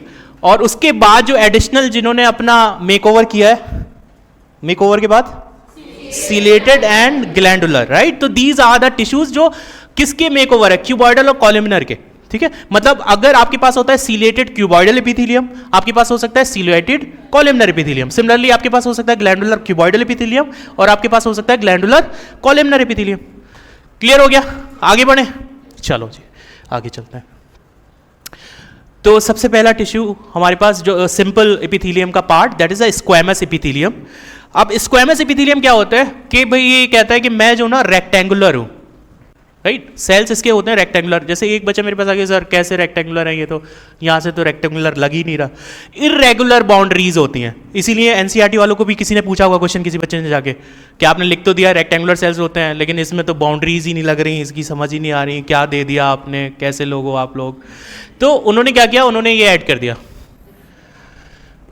Single thin layer of flattened cells, और रेक्टेंगल वाला पार्ट भी ऑलमोस्ट हटा दिया वहां से, क्योंकि ये आप स्टार्टिंग में जब अपने क्लास 9 में पढ़ा होगा तो वहां कहीं आपने मेंशन किया होगा उन्होंने कि रेक्टेंगुलर सेल्स होते हैं ऑलमोस्ट, राइट? तो मतलब ऐसा नहीं होता कि स्केल बैठ के भगवान जी बैठे थे कि नहीं ना आज तो मैं बना के ही रहूंगा रेक्टेंगुलर, पूरा सारी थ्योरम लगा देनी है आज मैथ्स की मुझे, वो वाला नहीं था सीन। मतलब ऑलमोस्ट रेक्टेंगुलर थे, राइट? तो रेक्टेंगुलर लाइक उसमें बोला थिन फ्लैटेंड सेल यहाँ बोला गया विद इरेगुलर बाउंड्रीज। कुछ पॉइंट्स को हमें स्पेशली फोकस करते चलना है जो इंपॉर्टेंट है इनसे रिलेटेड। 3 चीजें हम देखेंगे, एक न्यूक्लियस का पोजीशन, उसका फंक्शन एंड लोकेशन, ठीक है? क्या 3 चीजें देख रहे हैं? न्यूक्लियस का पोजीशन देख रहे हैं, फंक्शन देख रहे हैं एंड लोकेशन देख रहे हैं। चलो भाई न्यूक्लियस की पोजीशन देख लो। न्यूक्लियस की पोजीशन इन सारे सेल्स के अंदर आपको कैसा लग रहा है? सेंट्रल है। कोई ऐसा भाई बंधु जिसको ऐसा लग रहा हो कि नहीं सर ये कैसा सेंट्रल है सर, स्केल लगा के देखो कहीं भी सेंट्रल नहीं है, भाई सब है सेंट्रल ही है ये, मान लो, ठीक है? तो न्यूक्लियस का position is central, right? So squamous epithelium में न्यूक्लियस का पोजीशन अगर आपसे पूछा जाएगा तो you can see here that is a central. अच्छा ये लिखा हुआ आपको हो सकता है ना मिले, बट द थिंग इज कि जब आप डायग्राम देखोगे तो आपको पता चलता है कि न्यूक्लियस सेंटर में है, ठीक है? दूसरा function, formation of the diffusion boundary, बहुत इंपॉर्टेंट पॉइंट। मतलब हे भगवान क्या ही लिख दिया एनसीईआरटी ने, दिल खुश कर दिया। फॉर्मेशन ऑफ डिफ्यूजन बाउंड्रीज, ठीक है? डिफ्यूजन सबको पता है फिजिक्स में, राइट? क्या होता है डिफ्यूजन बच्चा, बताओ जल्दी। इट्स लाइक जैसे अंबानी के घर के बाहर खड़े हो जाओ तो उसका सारा पैसा मेरे पास आ जाए टाइप। हाँ, काश ऐसा होता ना, मैं भी ऐसा ही सोचता था। तो डिफ्यूजन होता है मतलब higher concentration to lower concentration move करना, लेकिन उसके लिए क्या किसी बाउंड्री की जरूरत है? कोई मतलब मेम्ब्रेन तो नहीं चाहिए होता है ना, डिफ्यूजन तो मेम्ब्रेन विदाउट मेम्ब्रेन वैसे भी हो सकता है, राइट? सो डिफ्यूजन बाउंड्रीज क्रिएट कर रहा है, मतलब ये टिश्यू ऐसी जगह प्रेजेंट होगा, डिफ्यूजन बाउंड्री। अब पता है इंपॉर्टेंट क्वेश्चन यहां से कैसे बनेगा, एप्लीकेशन बेस्ड क्वेश्चन बनेगा। वो ऐसी कोई भी जगह जहां कोई ट्रांसफर हो रहा है, कोई डिफ्यूजन हो रहा है, अगर उन्होंने कोई ऐसा हाइपोथेटिकल क्वेश्चन बना के दे दिया तो then you have to answer. जो लास्ट के वो 10 क्वेश्चन हैं ट्रिकी वाले जो आने हैं, जिसमें वो आपका चेक करेंगे कॉन्सेप्चुअल नॉलेज, वहां ये यूज होगा कि आपसे पूछा जा रहा है डिफ्यूजन बाउंड्री। तो आपको याद रखना है जहां भी डिफ्यूजन बाउंड्री बनेगी, इस तरीके का कहीं ट्रांसपोर्ट होता दिख रहा है तो वहां क्या होगा, स्क्वैमस एपिथेलियम। क्योंकि जब आपको ट्रांसपोर्ट करना है तो आपको अपने बीच की जो लेयर्स है उनको थिन रखना है, ठीक है? अगर आपके बीच का, अगर सपोज आपके बीच में आपने इतनी सारी लेयर्स बना रही है, पड़ोसी और आपके घर के बीच में दीवारें ही 10 है बनी, आप चाह रहे हो नहीं मैं उसको बना के लड्डू दे दूं तो नहीं जा सकता ना, बाउंड्री इतनी बना रखी है तुमने। तो उसके लिए क्या होता है, single layer, thin layer, flattened cells का बनाते हैं और उससे इजीली आप क्या कर सकते हो, डिफ्यूज करा सकते हो चीजें, right? So formation of the diffusion boundary हो जाता है। और इसकी लोकेशन क्या होती है, जैसे ब्लड वेसल्स, राइट? आपके पास क्या है, ब्लड वेसल्स हैं, blood vessels, walls of blood vessels and air sacs of lungs. Air sacs of lungs मतलब एल्वेलाई के बारे में बात कर रहे हैं, वहां पर भी तो डिफ्यूजन होता है ना। सो ये एल्वेलाई के बारे में बात कर रहे हैं। तो अगर आपको ऐसा कुछ मिलता है, वॉल्स ऑफ ब्लड वेसल्स, और दूसरा आपको क्या मिल रहा है, air sacs of lungs. Is it clear? क्या एग्जाम्पल है आपके पास स्क्वैमस एपिथेलियम का? एग्जाम्पल याद रखेंगे, wall of blood vessels and उससे भी इंपॉर्टेंट एक चीज याद रखेंगे कि डिफ्यूजन बाउंड्री क्रिएट करता है। डिफ्यूजन बाउंड्री मतलब ऐसी बाउंड्री जिसके अक्रॉस आप चीजों को हाई कॉन्सेंट्रेशन से लोअर कॉन्सेंट्रेशन ट्रांसफर हो रही होती है, ठीक है? तो जहां भी ऐसी कोई बाउंड्री क्रिएट हो रही होगी वहां कौन सी वाली एपिथेलियम होगी, स्क्वैमस एपिथेलियम। और आपको ये बहुत नोन एग्जाम्पल है भाई, जो ब्लड हमारे वेन्स में या आर्टरीज में सर्कुलेट हो रहा है वो फूड कैसे ट्रांसफर करेगा, डिफ्यूज तो करनी है ना चीजें, तो वो किसके थ्रू अक्रॉस होंगी, वॉल ऑफ ब्लड वेसल्स। तो कहां कौन सी एपिथेलियम है, स्क्वैमस एपिथेलियम, राइट? चलो, तो और दूसरा एयर सैक्स ऑफ लंग्स, ठीक है? चलो आगे आ जाते हैं। उसके बाद आ जाते हैं क्यूबॉइडल एपिथेलियम। जैसे स्क्वैमस एपिथेलियम में हम बोल रहे थे फ्लैटेंड सेल्स से, यहां सेल्स नाम बता रहे हैं, वो बोल रहे हैं क्यूबॉइडल। तो आप क्या बोलोगे, नहीं मैं लिख के आऊंगा, नहीं सर्कुलर सेल्स होते हैं। अरे वो चीख चीख के बोल रहा है, कहता है कि मैं क्यूबॉइडल हूं, सिंगल सेल से बना हूं, मेरा नाम है क्यूबॉइडल एपिथेलियम। क्लियर? ठीक है? तो हमारे पास पहले थे स्क्वैमस एपिथेलियम, क्यूबॉइडल, कंपैरेटिव करते चलेंगे जिससे याद रहे, ठीक है? तो हम पढ़ रहे हैं सिंपल एपिथेलियम। सिंपल एपिथेलियम में हमने पहले पढ़ा स्क्वैमस एपिथेलियम। स्क्वैमस एपिथेलियम के अंदर सेल्स कहते होते हैं फ्लैटेंड सेल्स। सब बोलेंगे एक साथ अपने, मतलब बिल्कुल वोकल कॉर्ड्स को थोड़ा सा जोर दें उनको, क्योंकि आगे जाके आपको बहुत अच्छा डॉक्टर बनना है, स्पीकर बनना है। मतलब चाहे इलाज अच्छा ना करो लेकिन क्या करो, उसको पेशेंट को कन्विंस कर लो कि नहीं मेरे पास ही आना, ठीक है? तो वो वाले स्किल भी डेवलप करने हैं, ठीक है? नहीं लेकिन ऐसा मत करना, अच्छे से इलाज करना है यार, ठीक है? सो आपके पास हम कंपेयर कर रहे थे स्क्वैमस एपिथेलियम, सेल्स कैसे थे, फ्लैटेंड सेल्स थे। उसके बाद आप बताइए बाउंड्रीज कैसी थी, न्यूक्लियस कैसा था, फंक्शन क्या था, डिफ्यूजन बाउंड्रीज क्रिएट करना। एग्जाम्पल बता दो जल्दी से। मैं जब पहले क्लास में बैठता था तो मैं ऐसे मुंह चलाता, ऐसे वाला नहीं करना, बोलना है, ठीक है? चलो, तो हमें एग्जाम्पल समझ आ गया स्क्वैमस एपिथेलियम का, wall of blood vessels and, ठीक है, एल्वेलाई। सेकंड है हमारे पास क्यूबॉइडल एपिथेलियम। क्यूबॉइडल एपिथेलियम कह रहा है कि मेरी सेल्स क्यूब लाइक होती हैं, ठीक है? सिंगल लेयर्ड होता हूं मैं। न्यूक्लियस कैसा होता है, सेंट्रल होता है। जैसे आप देख सकते हो यहां सेंट्रल न्यूक्लियस है, सब में सेंट्रल न्यूक्लियस दिख रहा है आपको, राइट? यहां सेंट्रल न्यूक्लियस है। उसके बाद पूछा गया फंक्शन क्या होता है तुम्हारा, बोले सीक्रीशन एंड एब्जॉर्प्शन फंक्शन होता है, ठीक है? क्या फंक्शन होता है, सीक्रीशन एंड एब्जॉर्प्शन फंक्शन होता है किसका, क्यूबॉइडल एपिथेलियम का। जहां भी सीक्रीशन इन्वॉल्व होगा और एब्जॉर्प्शन इन्वॉल्व होगा वहां आपके क्यूबॉइडल एपिथेलियम होगा। इसके अलावा भी कॉलमनर भी हो सकता है क्योंकि उसका भी सेम फंक्शन होता है। तो आप कंफ्यूज मत होइएगा, दो चीजों के एक फंक्शन हो सकते हैं भाई। अगर ये बोले कि होंडा वाले बोले नहीं यार मैं कार बनाता हूं, टाटा वाले बोले मैं भी कार बनाता हूं, झगड़ा हो जाए भाई तुम क्यों बना रहे हो कार, ऐसा थोड़ी होता है। तो दो चीजें अलग अलग चीजें, सिमिलर टाइप की चीजें कर सकते हैं, राइट? तो क्यूबॉइडल सीक्रीशन एंड एब्जॉर्प्शन कर रहे हैं। इसके बाद वाला जो टिश्यू है कॉलमनर, वो भी सीक्रीशन एंड एब्जॉर्प्शन करेगा, बट इट्स फाइन। कर रहे हो तुम अपनी जगह जियो, हम अपनी जगह जी रहे हैं भाई, अलग अलग जगह, ठीक है? लोकेशन देख लेते हैं। क्यूबॉइडल एपिथेलियम की लोकेशन है आपके पास डक्ट्स ऑफ ग्लैंड्स, जो ज्यादा आपको तवज्जो देनी है, मतलब अटेंशन देनी है, that is ducts of glands. Ducts of glands मतलब जो ग्लैंड के बाद जो सिक्रीशन होता है, आपको पता है जब हम ग्लैंड्स के बारे में बात करते हैं, एक्सोक्राइन एंडोक्राइन ग्लैंड्स होते हैं, राइट? तो उसमें से जो ग्लैंड्स होते हैं जिनके पास डक्ट्स होते हैं, ठीक है, तो उनकी जो डक्ट, जैसे एसी की अगर आपने सेंट्रलाइज एसी की फिटिंग देखो, ये तो वैसे लगे, लेकिन सेंट्रलाइज एसी के डक्ट लगे होते हैं ना, कभी ऑफिस में जाते हैं बहुत सारी डक्ट लगे होते हैं, तो उनके ऊपर आपने देखा टेपिंग की होती है ब्लैक कलर की, या कभी आप मॉल वगैरह विजिट करो वहां भी देखते हो, तो वहां ये डक्ट किसके बने होते हैं? क्यूबॉइडल एपिथेलियम के। ग्लैंड्स नहीं, डक्ट्स। आप कंफ्यूजन होता है यहां, ये ग्लैंड्स बहुत कंफ्यूज कराएंगे, क्वेश्चन यही रॉन्ग कराएंगे। इसी टाइप के अभी अब मैं आपको बहुत सारे एग्जांपल अभी दिखाऊंगा, इसीलिए आप देख लो, यहां सबसे इंपॉर्टेंट है duct, ducts of glands, glands नहीं, डक्ट्स ऑफ ग्लैंड्स, राइट?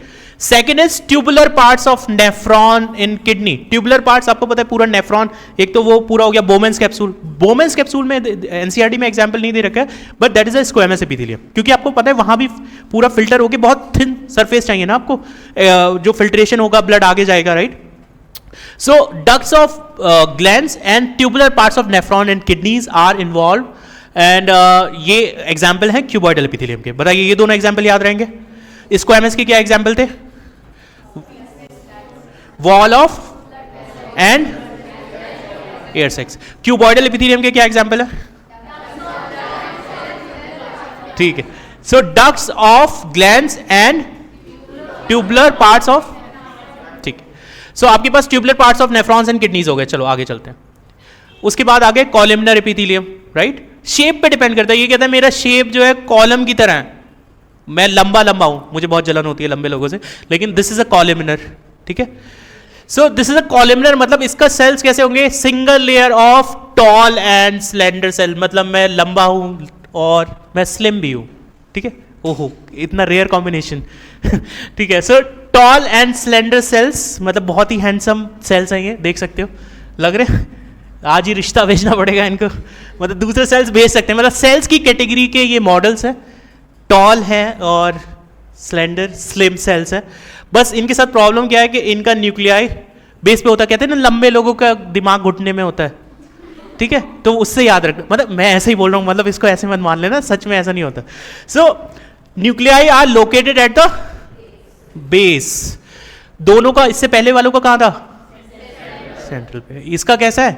क्योंकि भाई अब तुम लंबे हो, कुछ तो सेक्रीफाइस करना पड़ेगा ना, तुम्हें नीचे बेस पे रखना पड़ेगा न्यूक्लियस, बात करनी है तो। फिर आ जाता है फंक्शन। क्या फंक्शन है? जो पिछले वाले का फंक्शन था, सीक्रीशन है, एब्जॉर्प्शन, पहले ही हमने डिस्कस कर लिया था। अब आ जाते हैं इसकी लोकेशन पे, lining of stomach and intestine. ये लंबे लंबे सेल्स हैं, कहीं से कूद कूद के खाना पकड़ लेते हैं, ठीक है? कॉलमनर सेल्स हैं, तो कहां पर है? Lining of stomach and intestine. ये सेल्स कॉलमनर वाले आपके एलिमेंट्री कैनाल वाले ही पोर्शन में मिलेंगे, ठीक है? लेकिन आपके एनसीईआरटी में यही एग्जाम्पल दे रखा है, लेकिन अगर आप फर्दर डिटेल में जाओगे तो बहुत सारी जगह आपको मिल सकता है ये एग्जाम्पल कॉलमनर वाला, लेकिन मोस्टली एलिमेंट्री कैनाल के पोर्शन में आपको यही वाले एपिथेलियम मिलती है, कॉलमनर ही मिलती है। इसका फंक्शन मेनली क्या रहता है? ये हेल्प कर देता है, एब्जॉर्प्शन में भी हेल्प कर देता है, ठीक है, मूवमेंट में भी हेल्प कर देता है। तो ये कॉलमनर एपिथेलियम है, इसका फंक्शन सीक्रीशन एंड एब्जॉर्प्शन है। अब मुझे बताइए, इतना समझ आ गया सबको? ठीक है, ये तीन मेन टाइप के टिश्यूज से, बाकी मेकओवर वाले अभी हम पढ़ेंगे, ठीक है? तो अब जल्दी से मुझे एग्जाम्पल बता दो, सबसे इंपॉर्टेंट एग्जाम्पल है, मतलब दिन में आते जाते भी अगर तुम्हें कोई, मतलब कहीं अगर तुम इलेक्ट्रिक रिक्शा भी कर रहे हो तो उसको भी बोलो, बता दो कि स्क्वेमस एपिथेलियम का एग्जाम्पल क्या है, और वो ना बताए तो तुम खुद उसको बता देना, ठीक है? हो सकता है तुम लोग को फ्री बिठा के ले जाए मेट्रो तक, ठीक है? सो स्क्वेमस एपिथेलियम का example wall of blood vessels and, ठीक है, और क्यूबॉइडल एपिथेलियम के बोलो बच्चे, ऐसे हाथ नहीं रखना। ये तुम सारा, तुम लग रहा है मेरी वाली चाल अपना रहे हो। मैं करता था अपने क्लासेस में ऐसा। एक बार मैं अपने क्लासेस में सो गया था, प्रोफेसर ने मुझे 6 महीने तक खड़े होकर क्लास करवाई, लिटरली, तब भी मैं पतला नहीं हुआ।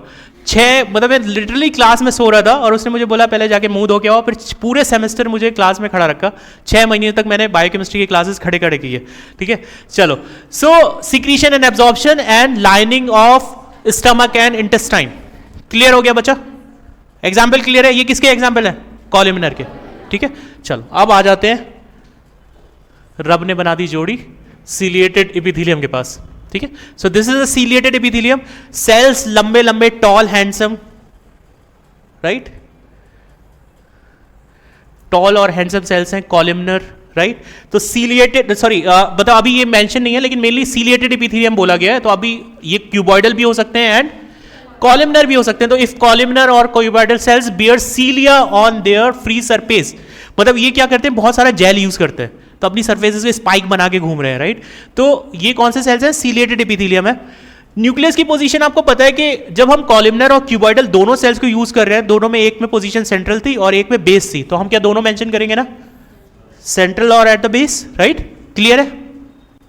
उसके बाद फंक्शन की बात करें, अगर किसी के पास ऐसे जेल वेल लगा है, तो मतलब ऐसे आप देखते हो ना, कोई रॉक शो होता है तो रॉक शो में जैसे सिंगर भागता आता है फिर कूद जाता है, ठीक है, और उसके बाद फिर हाथों पे लोग उसको लेके जाते हैं, हो हे कितना अच्छा गाया, और कुछ नहीं हुआ तो कूद दिया गिरा के, वहीं नहीं अच्छा गाया तो।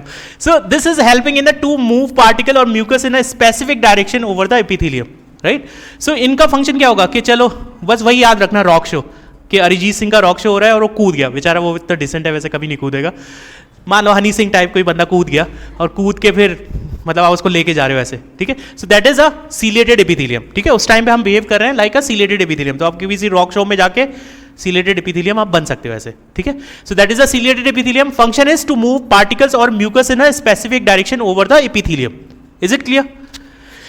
फंक्शन से ही समझ आ रहा है, सीलिया है तो मूव करेगा, ठीक है। नेक्स्ट आ जाते हैं, location in the inner surface of hollow organs like the bronchioles and fallopian tubes. Fallopian tubes में आपको पता है कि ओवा वेट कर रहा होता है, उसके बारे में बात करेंगे, बहुत इंटरेस्टिंग चीज़ है।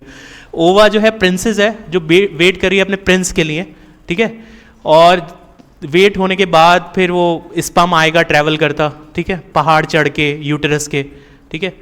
तो एक चीज़ मैं सबको बोलता हूँ कि जितने भी लोग हम लोग यहाँ बैठे हैं कि we are the luckiest sperm, ठीक है, और मतलब हम एक सक्सेसफुल स्पर्म है। क्या उसका रीज़न है? क्योंकि आपको पता है कि वैसे ये टॉपिक अभी यहाँ नहीं है, रिप्रोडक्शन में तो पढ़ेंगे ही, बट द थिंग इज कि उसमें जब यूटेरस में आपको पता है कि ओवरी से पर मंथ में एक ही ओवा बनता है, तो बेचारे मैं आज तक ये समझने की कोशिश कर रहा हूँ कि ये वाला स्पर्म मतलब ओवा यहाँ बैठा था, स्पर्म यहाँ से आ रहा है ऐसे, ये फैलोपियन ट्यूब है, मान लो उस पर्टिकुलर मंथ में यहाँ ओवा बैठा है और बेचारा स्पर्म यहाँ चढ़ के आया, ये भी स्पर्म इतना ही चढ़ के आया यहाँ, इसकी क्या गलती है मासूम की? इसने क्या गुनाह किया था कि भाई यहाँ, तो उसको थोड़ी पता था, डिटेल भेज दो कि भाई यहाँ ओवा आने वाला है, उसको भी तो सेम, मतलब आप चढ़ के जा रहे हो, मतलब काइंड ऑफ नीट में सेम मार्क्स आ रहा है, रैंक उसको बीडीएस मिल गया, मतलब वो वाला सिचुएशन है, और इसको तो बेचारे को कुछ नहीं मिला। गरीब इंसान, मतलब हम लोग कितने लकी हैं, इसके लिए ये इधर वाले बहुत सेक्रीफाइस हुए हैं, ठीक है, तो उसको वर्थ इट करना है, ठीक है, और जाके क्या बनना है, डॉक्टर बनना है, मतलब ऑलरेडी वैसे डॉक्टर हो, बस यार डिग्री ले लो, ठीक है। चलो, तो location is in the inner surface of hollow organs like bronchioles and fallopian tubes. Fallopian tubes में वही सेम फंक्शन होता है, कौन सा फंक्शन, कि आपके पास जब स्पर्म आ गए, उन्होंने फर्टिलाइज कर दिया, जाइगोट बना दिया, अब उसको उठा के हे हा जाइगोट को लेके जाएंगे, कहाँ लेके जाएंगे, यूट्रस के अंदर लेके जाएंगे इम्प्लांट करने के लिए, तो वहां चाहिए होते हैं आपको सीलिया। सिमिलरली आपके पास ये हॉलो सरफेस ऑफ ब्रोंक्यूल्स, इसमें अगर सपोज आपने देखा होगा कभी जा रहे हैं बहुत ज़्यादा डस्ट आ रहा है, तो आप देखते हो हमारे अंदर ये इम्यूनिटी का ही एक अच्छा फीचर है हमारी बॉडी के अंदर कि हम क्या करते हैं, म्यूकस रिलीज करते हैं, मतलब आप कफ करोगे and then you can release it outside, तो वहां पर भी उस मटेरियल को हम म्यूकस में क्या करते हैं, कवर करके then we are throwing it outside, वहां पर भी आपको सीलिया की रिक्वायरमेंट होती है। इसीलिए जो बोलते हैं, जो लोग स्मोकिंग करते हैं, कोई करता है स्मोकिंग, ठीक, करना नहीं बच्चे, गंदी बात होती है, तो स्मोकिंग वाले जो लोग होते हैं उनके यही सीलिया जो होते हैं वो डैमेज हो जाते हैं, तो इसकी वजह से जो भी डस्ट आएगा या कोई भी चीज़ आएगी वो सीधे सीधे अंदर चली जाएगी और वो कभी भी बाहर नहीं आ पाएगी, ठीक है। तो उसके लिए भी आपको क्या चाहिए होता है, हॉलो ऑर्गन्स लाइक ब्रोंक्यूल्स के पास क्या होते हैं, सीलेटेड एपिथेलियम होते हैं। बताइए एग्जाम्पल याद रहेंगे, वापस आ जाओ, फ्लैशबैक, कहाँ से स्टार्ट किया था, स्क्वैमस एपिथेलियम, क्या, walls of blood vessels and alveoli भी बोल सकते हो, cuboidal epithelium, ducts of glands and, ठीक है, तो नेफ्रॉन्स के ट्यूबुलर पार्ट्स में आपको देखने को मिल जाएगा, राइट। उसके बाद आपके पास आ जाते हैं columnar epithelium, stomach and intestine, उसके बाद हमारे पास मेकओवर, सीलिएटेड हैंडसम वन, ये आपके पास आ गया सीलिएटेड एपिथेलियम, कहां होंगे बताइए, इतने एग्जाम्पल याद रहेंगे पक्का, लेकिन आज ही याद रहेंगे, कल भूल जाओगे, इसलिए रास्ता चलते जो भी मिले उसको बस बोलते रहोगे, वो तुम्हें पागल समझ ले लेकिन तुम्हें पता है कि तुम नहीं हो। नेक्स्ट आ जाते हैं ग्लैंडुलर एपिथेलियम। अब ग्लैंडुलर एपिथेलियम जैसे ग्लैंड्स आपको ऑलरेडी पता होगा, एंडोक्राइन एक्सोक्राइन ग्लैंड्स होते हैं। Endocrine glands are the one जिनके पास डक्ट्स नहीं होते, और exocrine glands are the one जिनके पास डक्ट्स होते हैं, डक्ट्स के थ्रू रिलीज करते हैं, राइट। तो अभी हम देखते हैं ग्लैंडुलर एपिथेलियम के पास ये भी कैसे सेल्स होते हैं, क्योंकि मेकओवर है कॉलमनर और क्यूबॉइडल का, ठीक है, कॉलमनर और क्यूबॉइडल का मेकओवर है, राइट। और ये कैसे सेल्स हैं, स्पेशलाइज फॉर सिक्रीशन। ये सेल्स किसके, जब ग्लैंडुलर है मतलब एक फील आ रहा है कि ये कोई ग्लैंड है जो कुछ सिक्रीट करता होगा। कभी कभी ना जैसे कुछ चीज़ें हमें नहीं भी आती हैं, ऐसा नहीं होता, कभी भी आप बहुत कॉन्फिडेंट होकर कोई भी एग्जाम में, मुझे नहीं लगता कि कोई टॉपर भी, वो तो एक बार जब टॉप कर जाता है तो आदमी यही कहता है भाई मैंने बहुत पढ़ा था, मुझे सब आता था। लेकिन सीक्रेट बात ये है कि मतलब थोड़ा कम तो हर कोई उतना ही डरता है, ठीक है, और सबको ही ऐसा लगता है कि यार हो कुछ ना कुछ चीज़ें छूट ही जाती हैं, ठीक है। तो आपको अपना लॉजिक यूज़ करना है। वहाँ जो लोग अपने लॉजिक और ये वर्ड से अगर कुछ मीनिंग निकाल पाते हैं तो वो हमेशा सही कर पाते हैं, ठीक है। तो same kind of thing we are following here कि ग्लैंडुलर एपिथेलियम है, फील आ रहा है कोई ग्लैंड है, तो फंक्शन ग्लैंड का क्या होगा, कुछ सिक्रीशन का ही फंक्शन होगा obviously, right. So columnar cuboidal epithelium है। अच्छा, न्यूक्लियस का position same, central at the base, और फंक्शन क्या है, specialise for secretion, right. Location कैसी है, सलाइवरी ग्लैंड, बहुत इजी, ठीक है। कुछ नहीं हो तो एक कुत्ते को याद कर लेना, कोई भी सलाइवा निकल रहा है उसका, राइट। बच्चों को देख लेना, बहुत अच्छा सलाइवा निकलना आपको पता है इम्यूनिटी का फीचर है।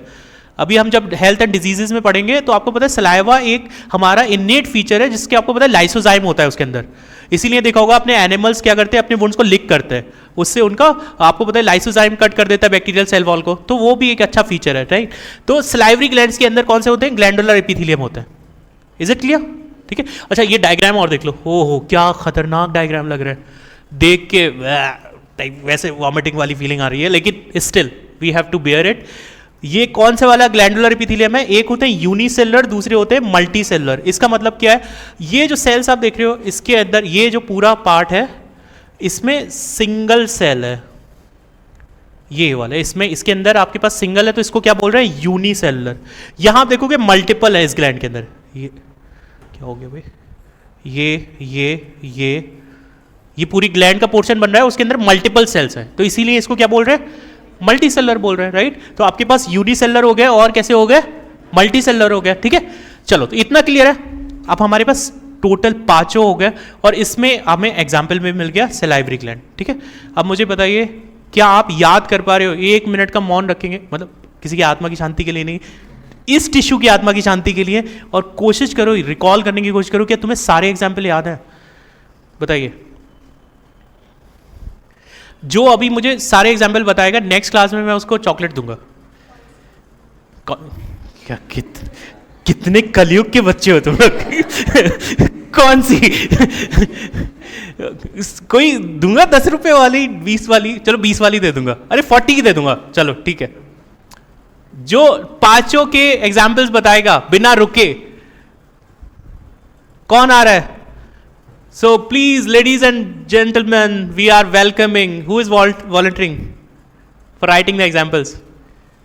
आज बच्चे यही, हाँ चलो बताओ।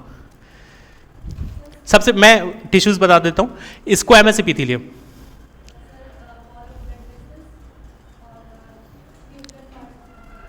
Tubular parts of nephrons, wall of blood vessels. Correct है भाई सब लोग? चॉकलेट का एक अगर कोई क्या एल, ठीक है, वैसे चॉकलेट में से मैं थोड़ा सा खा लूंगा फिर दूंगा चलो नेक्स्ट बता, cuboidal epithelium, tubular parts of what, nephrons, ठीक है, what else, ducts of glands, ठीक है। Next columnar, lining of stomach and intestine, ठीक है। उसके बाद आ गया हमारा मेकओवर वाले टिश्यूज, कौन से हैं? सीलिएटेड, ब्रोंकियोल्स, ठीक है। नेक्स्ट सलाइवरी ग्लैंड, ठीक है। तो चॉकलेट मिल जाएगा तुम्हें, लेकिन सस्ता वाला मिलेगा अब, ठीक है। चलो, तो एक चॉकलेट हो गया। अगली बार टिश्यूज याद रख के आना, और मुझे याद दिला देना चॉकलेट, वरना मैं भी भूल जाता हूँ ऐसे प्रॉमिस करके, ठीक है। लेकिन ये रिकॉर्ड हो रहा है, भूलूंगा नहीं। हाँ जी बच्चे, नहीं, अलग अलग हो सकता है, ठीक है, अलग अलग ग्लैंड्स में। जैसे आपके पास जो यूनिसेलुलर है, जैसे गॉबलेट सेल्स होते हैं इंटेस्टाइन के, वो यूनिसेलुलर है, ठीक है, स्लाइवरी में मल्टीपल होते हैं, ठीक है। तो जैसे इंटेस्टाइन में आप जाओगे, उनकी वॉल में आपको गॉबलेट सेल्स मिलेंगे, वहां जाके वो क्या होता है, सिंगल सेल्स होते हैं, ठीक है। उसमें भी ग्लैंड्स में भी डिफरेंट टाइप है, मीरोक्राइन होता है, मेमोरी ग्लैंड, जैसे ये पहले बहुत आता था, डिटेल में था, लेकिन अब एनसीईआरटी से सब हटा दिया गया। जैसे मीरोक्राइन ग्लैंड होते हैं, होलोक्राइन होते हैं, एपोक्राइन होते हैं। मैं थोड़ा सा आपको बता देता हूँ, जिससे कभी आप सुनो तो आपको नया ना लगे। मीरोक्राइन होते हैं जिसमें आपका सिक्रीशन हो गया, राइट, मतलब आपका सेल्स इंटैक्ट रहेंगे, सिक्रीशन हो रहा है, राइट। एक तो वो वाले ग्लैंड्स हो गए। दूसरे होते हैं एपोक्राइन, जिनका ऊपर वाला पार्ट चला जाता है, ठीक है। जैसे मीरोक्राइन वो ग्लैंड्स होते हैं जिसमें सिक्रीशन आ रहा है, वो बहुत थिन होता है, जैसे आपके स्वेट ग्लैंड है, उनसे वाटर निकल रहा है डायरेक्टली, राइट, मतलब वाटर का कंटेंट ज्यादा है। उसके बाद आते हैं आपके पास एपोक्राइन। एपोक्राइन ऐसा होता है जिससे थोड़ा सा थिक होगा, जैसे memory gland.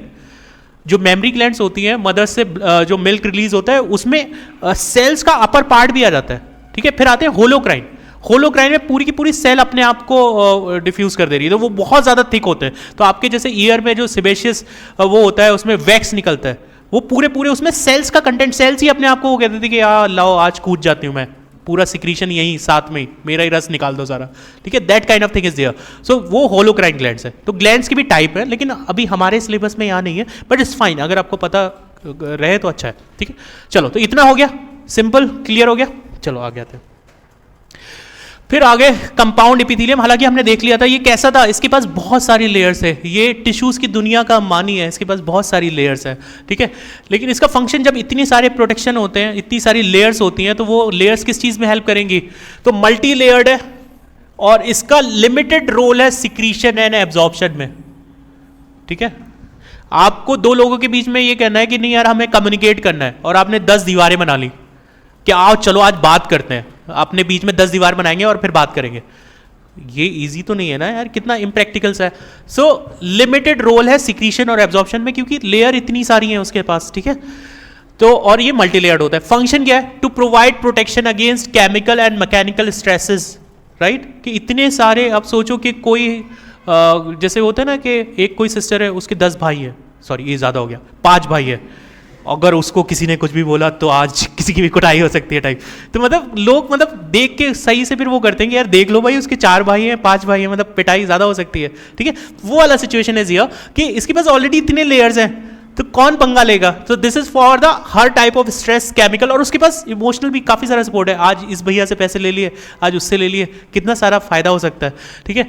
So this is chemical and mechanical stresses से रिलीज मिलता है, मतलब आपको हेल्प मिलती है किसके through, compound.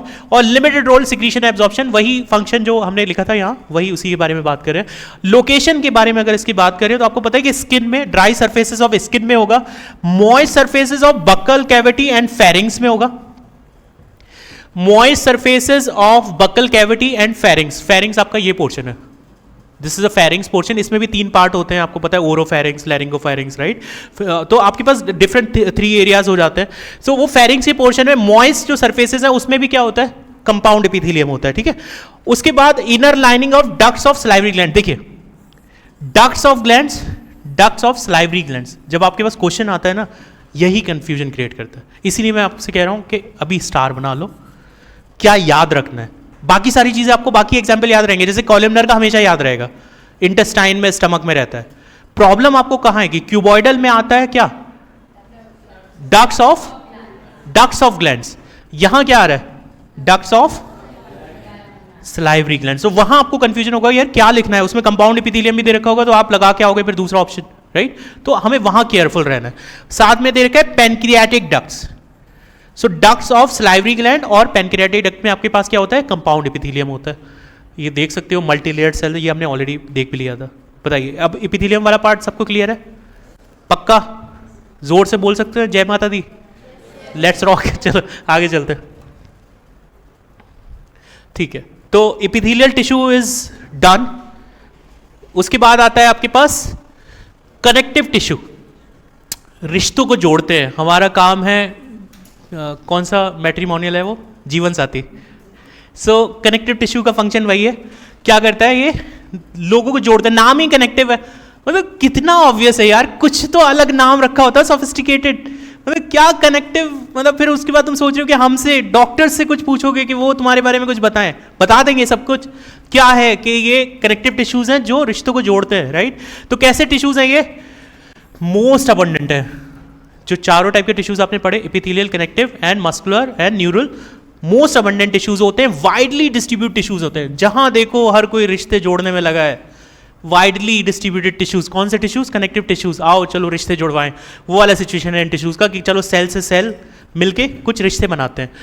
Linking and supporting other tissues and organs, वो होते हैं ना शादी जोड़ने वाले, आगे भैया आपका बेटा बड़ा हो चुका है, क्या करता है, कितना पैकेज है टाइप, तो वो फंक्शन है इस कनेक्टिव टिश्यूज का। नेक्स्ट है range from soft connective tissues to the specialised tissues, soft भी होते हैं और थोड़े से मतलब स्पेशलाइज भी होते हैं, अलग अलग मॉडिफिकेशन भी करते हैं, मतलब बोन भी आप जाओगे तो इसमें ही आ जाएगा, ठीक है। कंपोनेंट्स ऑफ कनेक्टिव टिश्यूज के बारे में बात कर लेते हैं कि इसके पास क्या क्या कंपोनेंट्स होते हैं, ठीक है। कनेक्टिव टिश्यूज तो है, इसका फंक्शन है कि टिश्यूज को मतलब सेल्स को कनेक्ट करता है अलग अलग पोर्शंस को, बट द थिंग इज कि हम इसके कंपोनेंट्स के बारे में बात कर लेते हैं। तो सबसे पहले आता है हमारे पास मैट्रिक्स एंड ग्राउंड सब्सटेंसेस, ठीक है। मैट्रिक्स एंड ग्राउंड सब्सटेंसेस क्या होता है? मैट्रिक्स मैंने आपको पहले बोला था कि सेल्स के बीच के जो स्पेसेस होते हैं, ये सेल्स हो गए, इसके बीच में जो आप सिक्रीशन करते हो, यहाँ फाइबर्स भी होंगे, यहाँ डिफरेंट टाइप के कुछ सेल्स भी हो सकते हैं, इंटरसेलुलर स्पेसेस, राइट। जैसे आप इमेजिन करिए आपके घर है, उनके बीच में जो रास्ता है, वहाँ बहुत सारा जो भी चीज़ है, जो भी मूवमेंट हो रहा है या जो भी चीज़ें पड़ी हैं, वो सारी चीज़ें कैसी हैं? वो आपका मैट्रिक्स है, राइट। उसको ग्राउंड सब्सटेंस भी कभी कभी बोल देते हैं, मैट्रिक्स भी बोल देते हैं, राइट। तो ग्राउंड सब्सटेंस और मैट्रिक्स हो गया। ये क्या होता है? मॉडिफाइड पॉलीसेक्राइड्स होते हैं और इंटरसेलुलर मटेरियल होता है। जो पॉलीसेक्राइड्स आप पढ़ोगे, कार्बोहाइड्रेट आपने पढ़ा होगा, उसमें पॉलीसेक्राइड्स आते हैं। सो पॉलीसेक्राइड्स डिफरेंट टाइप के होते हैं, उसमें कभी सल्फेट जुड़ जाता है, तो अलग अलग तरीके की चीज़ें बनती हैं। तो ये मॉडिफाइड पॉलीसेक्राइड से बना होता है और इंटरसेलुलर सब्सटेंसेस से बना होता है। इसके पास सेल्स होती हैं फाइब्रोब्लास्ट, कौन से सेल्स होते हैं? फाइब्रोब्लास्ट। इसके पास सेल्स होते हैं मैक्रोफेजेस, इसके पास सेल्स होते हैं adipocytes. Fibroblast, macrophages, adipocytes. Fibroblast का काम होता है फाइबर्स बनाना। वाह वाह वाह, देखो कितना सही नाम रखा है, नाम है फाइबर और फाइबर ही बनाता है। कितना नया काम करता है ये, कितना अलग, ठीक है। फाइब्रोब्लास्ट नाम है मेरा और मैं बनाता हूं फाइबर। उसके बाद है मैक्रोफेजेस। मैक्रोफेजेस ये कॉलोनी के वो बड़े वाले भैया हैं कि जब हम कभी भी पंगा लेते हैं तो इनको भेज सकते हैं। मतलब जब भी आपकी बॉडी में कभी कोई भी इन्फेक्शन होता है, बैक्टीरिया वगैरह कुछ आते हैं, तो सबसे पहले दीज आर द सेल्स जो जाके कूटते हैं पकड़ के कि आओ आज बैक्टीरिया का कचूमर निकालते हैं। उसके बाद उसके छोटे छोटे टुकड़े करते हैं। तो पहले आपने कुछ जैसे मूवीज़ देखी होंगी, उसमें वो होता था ना कि मतलब शो ऑफ करने के लिए कि आज हमने इस कबीले को हरा दिया, तो उसको वो ले जाके स्पाइक पे ऐसे लेके जाते थे, दिखाते थे देखो इसको मार दिया, हे हाँ हाँ हाँ। ऐसे ही मैक्रोफेजेस पहले जाते हैं, बैक्टीरिया को मारते हैं, उसके टुकड़े टुकड़े कर देते हैं, then they will be showing it to the all immunity cells कि इस टाइप का कोई भी बंदा दिखे अगर सोसाइटी के आसपास, तो उसका पिक्चर बना देना टाइप, वो वाला सीन। तो मैक्रोफेजेस आर द वन जो सबसे पहले टारगेट करने जाएंगे। तो macrophages are providing the immunity, tissues के बीच में इम्यूनिटी भी प्रोवाइड करना है। एडिपोसाइट्स, अब आपने बहुत ज़्यादा खा लिया, बहुत ज़्यादा न्यूट्रिएंट्स है, फिर मेरी तरह हो जाओगे, तो एडिपोसाइट सेल्स भी होनी चाहिए आपके पास कि आपको स्टोर भी करना है जो एडिशनल न्यूट्रिएंट्स हैं, तो एडिपोसाइट्स भी होते हैं इनके पास। तो 3 टाइप के सेल्स हो गए। अच्छा, मैट्रिक्स की बात करते हैं सबसे पहले। कनेक्टिव टिश्यूज में मैट्रिक्स बहुत इंपॉर्टेंट पॉइंट है। मतलब जो कनेक्टिव टिश्यूज होते हैं दोज आर मेनली, जितनी भी टाइप के होंगे वो मेनली उनके मैट्रिक्स के बेसिस पे ही होते हैं, राइट। तो मैट्रिक्स आपका कैसा था? Modified polysaccharides and intercellular substances. Cells कौन कौन से हैं? Fibroblast, macrophages and adipocytes. उसके बाद जो फाइबर्स हैं वो किसके थ्रू सिक्रीट हो रहे हैं? फाइब्रोब्लास्ट से सिक्रीट हो रहे हैं। Fibroblast secrete collagen and elastin fibres. सबसे ज्यादा कोलेजन, बहुत ज्यादा प्रोटीन होता है आपके पास, तो कोलेजन जो है वो किससे सिक्रीट हो रहा है? आपका फाइब्रोब्लास्ट से हो रहा है। और कौन से हो रहे हैं? Elastin, collagen and elastin, right. These are the 2 fibres, those are being secreted by the fibroblast. Is it clear or not? बताइए। In all connective tissue except blood have fibroblast cells to produce fibers of the fibers for making the structural protein. ये आप इसको ऐसे लिख सकते हो, structural proteins. To produce fiber, और fibre को प्रोड्यूस करने के लिए आपको क्या चाहिए होते हैं? स्ट्रक्चरल प्रोटीन्स चाहिए होते हैं। जो आपके जो फाइबर्स होते हैं वो स्ट्रक्चरल प्रोटीन से बनेंगे ना। सो आपका फाइब्रोब्लास्ट का फंक्शन क्या है? Cells to produce fibres to provide the structural proteins called collagen और इलास्टिन। इन्हीं प्रोटीन से बनेगा। प्रोटीन जब आप पढ़ेंगे तो उसमें आप देखोगे कि इन सारे प्रोटीन से मिलकर अमाइनो एसिड्स आते हैं, फिर बहुत सारे प्रोटीन्स की चेन बनती है, वो आपस में मिलते हैं, उससे फाइबर बनता है, राइट। तो ये स्ट्रक्चरल प्रोटीन्स बोलते हैं उनको। ये कैसी प्रोटीन्स है? स्ट्रक्चरल प्रोटीन्स है। अगर आपसे पूछा जाए किसी 2 स्ट्रक्चरल प्रोटीन्स के नाम बता दो तो क्या नाम बताएंगे? कोलेजन और इलास्टिन, उनसे स्ट्रक्चरल प्रोटीन है। मतलब आपका प्रोटीन का जो पार्ट है ना, जैसे आप जो भी खाना खाते हो उसमें, अभी जैसे कोई लोग जिम जाते होंगे, कोई जाता है जिम? कोई नहीं जाता? अरे बहुत अच्छे लोग हो तुम लोग को, जरूरत ही नहीं, मुझे जरूरत है।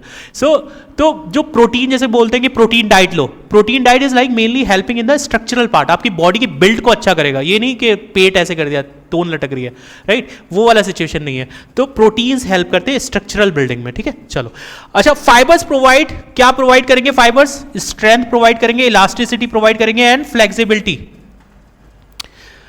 Strength, elasticity and flexibility. आप इमेजिन करो कि आपने कोई स्ट्रक्चर बना रखी है, उसमें बहुत सारे वायर्स हैं, ठीक है, तोड़ना उसको मुश्किल हो जाता है, राइट। तो ये क्या प्रोवाइड कर रहे हैं? स्ट्रेंथ, साथ में आप उसको फ्लेक्सिबल भी होते हैं, राइट, और इलास्टिक भी होते हैं, राइट। तो ये सारी फीचर्स कहाँ से मिल रहे हैं? फाइबर से मिल रहे हैं। Is it clear? चलो आगे चलते हैं। उसके बाद आगे 3 टाइप्स ऑफ कनेक्टिव टिश्यूज होते हैं। कनेक्टिव टिश्यूज के भी कितने टाइप हैं? 3।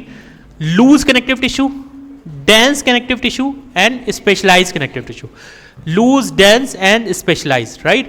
सो लूज कनेक्टिव टिश्यू, नाम यार क्या, मतलब क्या ही नाम रखा है लूज कनेक्टिव टिश्यू, मतलब क्या मैं बताऊं, बस इतना मुश्किल नाम रख लेते हैं कि हम समझ ही नहीं पाते कि इनके बारे में क्या ही बताएं।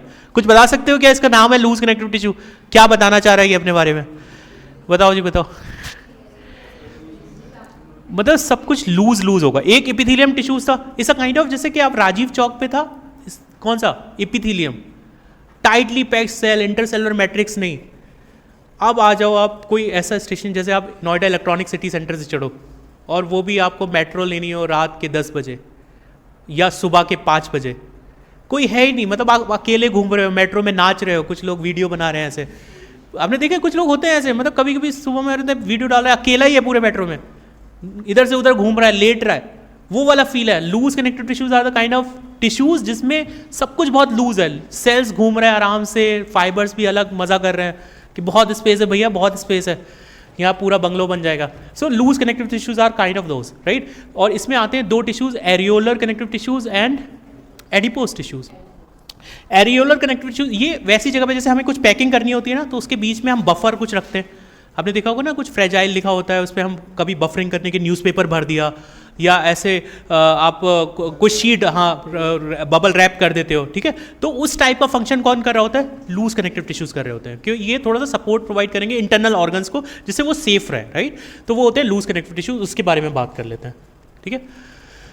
तो लूज कनेक्टिव टिश्यूज कैसे होते हैं? हमने जनरलाइज एक आइडिया रख लिया। देखो सारी चीज़ें आपको किसी को याद नहीं हो सकती, लेकिन हमें ना, मतलब उसको बहुत प्रैक्टिकली सोच के चलना है, एग्जाम्पल से, रियल लाइफ के, कि कहाँ कहाँ क्या हो रहा है, तब आपके दिमाग में रह सकता है। और सब कुछ हमेशा एग्जाम तक नहीं जाएगा, बस ये आपकी अप्रोच जाएगी, आपको उस टाइम पे याद आ जाए, अच्छा बबल रैप जैसा कुछ था, या कोई वर्ड भी आपको स्टिक कर गया ना माइंड पे, आप क्वेश्चन सही मार दोगे, ठीक है।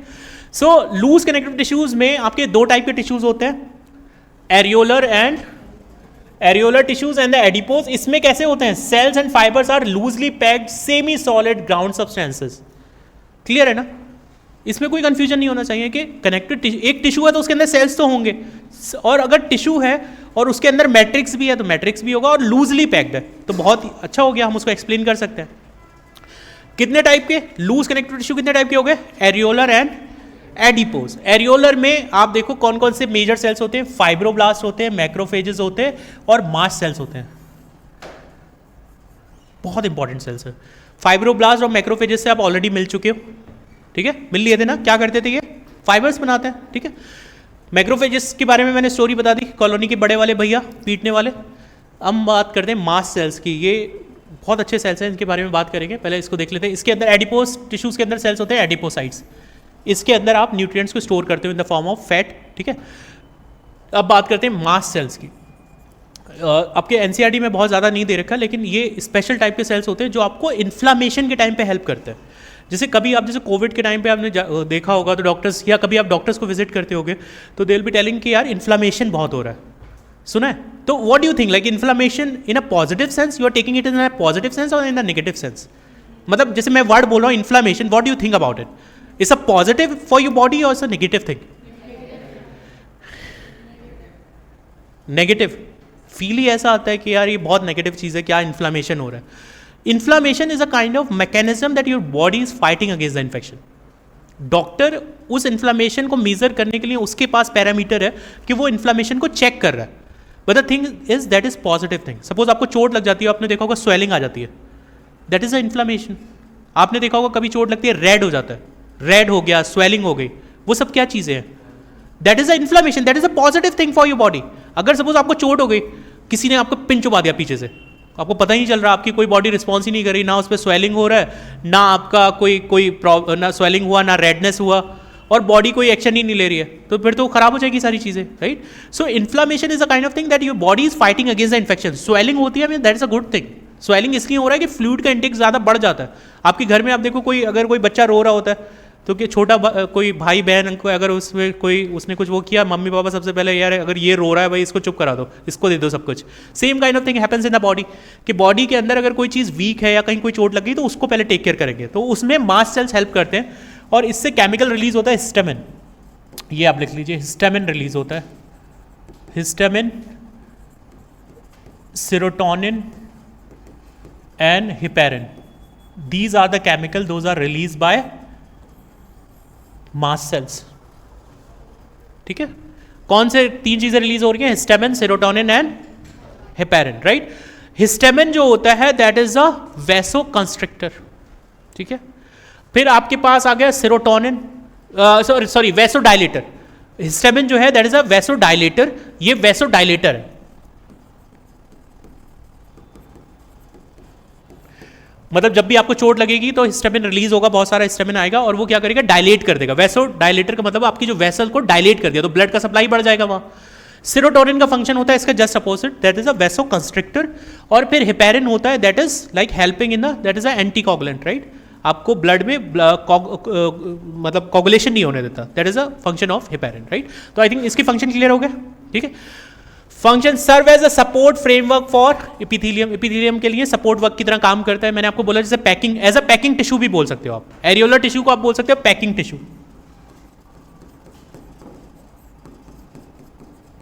अगर आप इसको पैकिंग टिश्यू बोलोगे तो इसको बुरा नहीं लगेगा.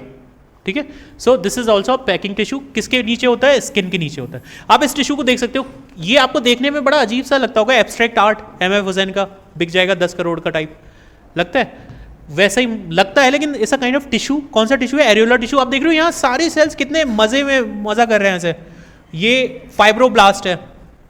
आपने इलेक्ट्रिसिटी वायर्स देखे होंगे, इलेक्ट्रिसिटी वायर्स के ऊपर का जो प्लास्टिक होता है ना, उसके ऊपर जैसे ये क्या है आप देख रहे हो, ये फाइबर्स हैं सारे. और ये कौन सी सेल है? ये फाइब्रोब्लास्ट सेल है. ठीक है, तो आपके पास ये कोलेजन फाइबर है, ये देखिए रिलीज कर रहा है, ये सेल्स हो गए. उसके बाद आपके पास देख रहे हो ये मैक्रोफेजेस है रेड वाले, इंतजार कर रहे हैं कि कोई आए मुझे बुलाने के लिए. ठीक है, उसके बाद आप देख रहे हो फाइब्रोब्लास्ट हो गए. उसके बाद आपके पास ये मास्ट सेल्स है. ठीक है, mast cells similar to the basophils. Blood में भी आपने देखा होगा बेसोफिल्स भी होते हैं, वो भी हिस्टामिन और हिस्टामिन रिलीज करते हैं, हेपेरिन रिलीज करते हैं. ठीक है, इसमें आपसे एक बहुत इंपॉर्टेंट, वो ब्लड में पढ़ेंगे हम, जब ब्लड सर्कुलेशन पढ़ेंगे वहाँ हम पढ़ेंगे, लेकिन इसमें पूछा जाता है न्यूक्लियस कैसा होता है, 2 to 3 लोब्ड होता है, एस शेप्ड, राइट? ये क्वेश्चन कभी कभी आ जाता है. ठीक है, इसको याद रखेंगे. तो इतना हो गया. फिर एडिपोसाइट्स आते हैं, इनका फंक्शन क्या है? It stores fat. ठीक है, क्या होते हैं? beneath the स्किन होते हैं. क्लियर हो गया? बताइए, इतना क्लियर है लूज कनेक्टिव टिश्यूज के बारे में? कौन कौन से? एरियोलर एंड, ठीक है, आगे आ जाते हैं. फिर है हमारे पास डेंस कनेक्टिव टिश्यूज. नाम है डेंस कनेक्टिव टिश्यूज, तो उसमें कैसे थे? सेल्स और फाइबर कैसे थे? जो मैट्रिक्स था वो लूजली पैक्ड था. इसमें कैसा पैक्ड होगा? Compactly packed in the matrix. तो 2 तरीके के होते हैं. एक तो कॉम्पैक्ट ऐसा पैक है, सपोज आपने एक बैग लिया और उस बैग के अंदर आप मान लो जैसे मुझे बहुत सारे पेन रखने हैं. ठीक है, तो मैंने 1 by 1 एक पेन रख रहा हूँ, दूसरा पेन रख रहा हूँ, ऐसे मैंने पूरा बैग फिल कर दिया, लेकिन अरेंज है, प्रॉपर अरेंज है, राइट? तो उस टाइप को हम क्या बोलेंगे? Dense regular. मतलब parallel bundle of collagen fibres. आप देख सकते हो पैरेलल बंडल्स में अरेंज है, मतलब बहुत अच्छा सा अरेंजमेंट करके आप रख रहे हो, तो उसको बोलते हैं डेंस रेगुलर. इसमें आते हैं tendons and ligaments. Tendons and ligaments, tendons और लिगामेंट्स का आपको फंक्शन पता होगा. जैसे अगर नहीं पता है तो मैं आपको बता देता हूँ. बबली को कोई जानता है? कोई है बबली? बबली है क्लास में? कोई नहीं है ना? चलो. सो बबली मतलब बोन टू बोन जो कनेक्शन होता है वो होता है लिगामेंट.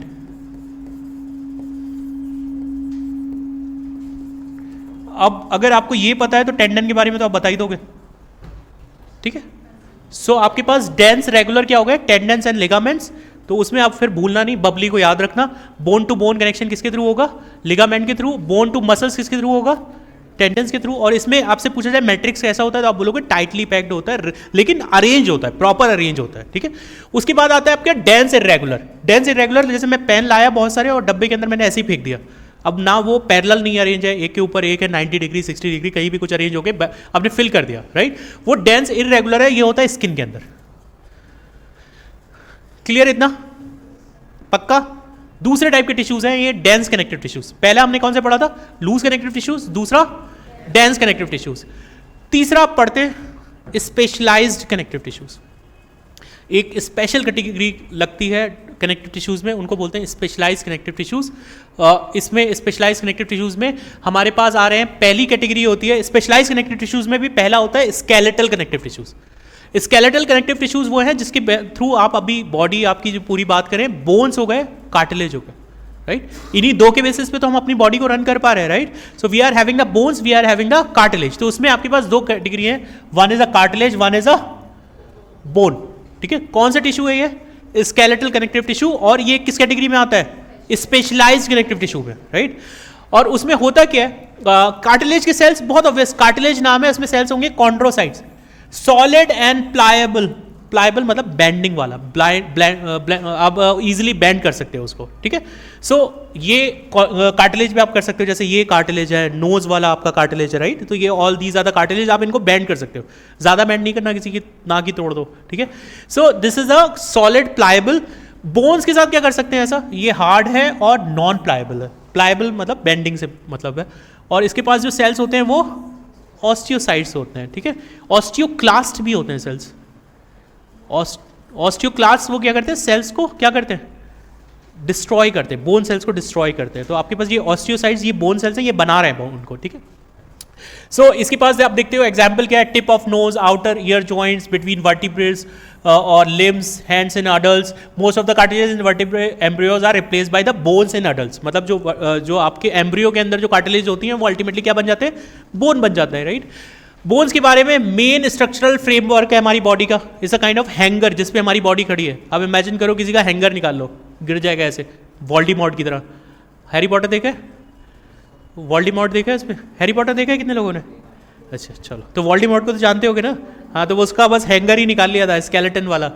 तो this interact with the skeletal muscle to bring movements. Bone marrow long bones के अंदर होता है, आपका फीमर आपका हो गया, right.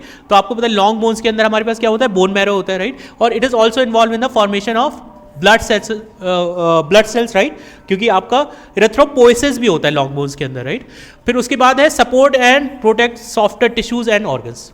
So that is about the bone and cartilage. बताइए इतना, इसमें कोई डाउट है? इसमें आप डायग्राम आप देखोगे तो इसमें जो ये सेल्स आप देख सकते हो, कोलेजन फाइबर्स दे रखे, and these are the cells जो कवर्ड रहते हैं, मतलब एक अपना अलग तरीके से कवर्ड रहेंगे, फाइबर्स के बीच में कवर्ड रहेंगे कार्टिलेज का। इसमें ये बोन्स में ये स्पेशल टाइप का अरेंजमेंट होता है, ये हेवर्सियन कैनाल होती है बीच में। ये वर्टिब्रेट का फीचर होता है कि बोन्स का, जैसे आप सोचते हो कभी कभी कि कोई बोन मिल जाती है, कैसे बताते हैं फॉरेंसिक वाले, वो भी एक बहुत इंटरेस्टिंग फील्ड है फॉरेंसिक साइंस की।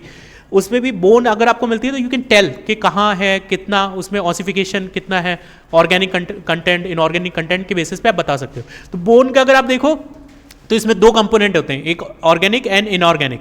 तो इसमें होता है कैल्शियम फॉस्फेट, Ca3PO4 आपने सुना होगा, और क्या होता है? कैल्शियम कार्बोनेट, ठीक है। और आपके पास क्या होता है? मैग्नीशियम फॉस्फेट, और क्या होता है? फ्लोराइड होता है। तो मेजर कंपोनेंट होता है, मतलब 60 to 65% इनऑर्गेनिक पार्ट होता है, और उसमें भी 80% ये होता है, 80% ऑफ इनऑर्गेनिक, और 32 to 35% ओसीन होता है जो ऑर्गेनिक पार्ट है उसका। मतलब अगर आप बोन को बर्न करोगे तो आपको ये सॉल्ट मिलेंगे, क्योंकि प्रोटीन सारा जल के चला जाएगा, राइट। तो आपके पास ये बचेगा, मतलब ये सॉल्ट मिलेंगे। अगर आप किसी की बोन को, जो अस्थियां होती हैं जो हमें वो मिलता है, उसमें अगर आप देखोगे तो we are getting these kind of salts, ठीक है।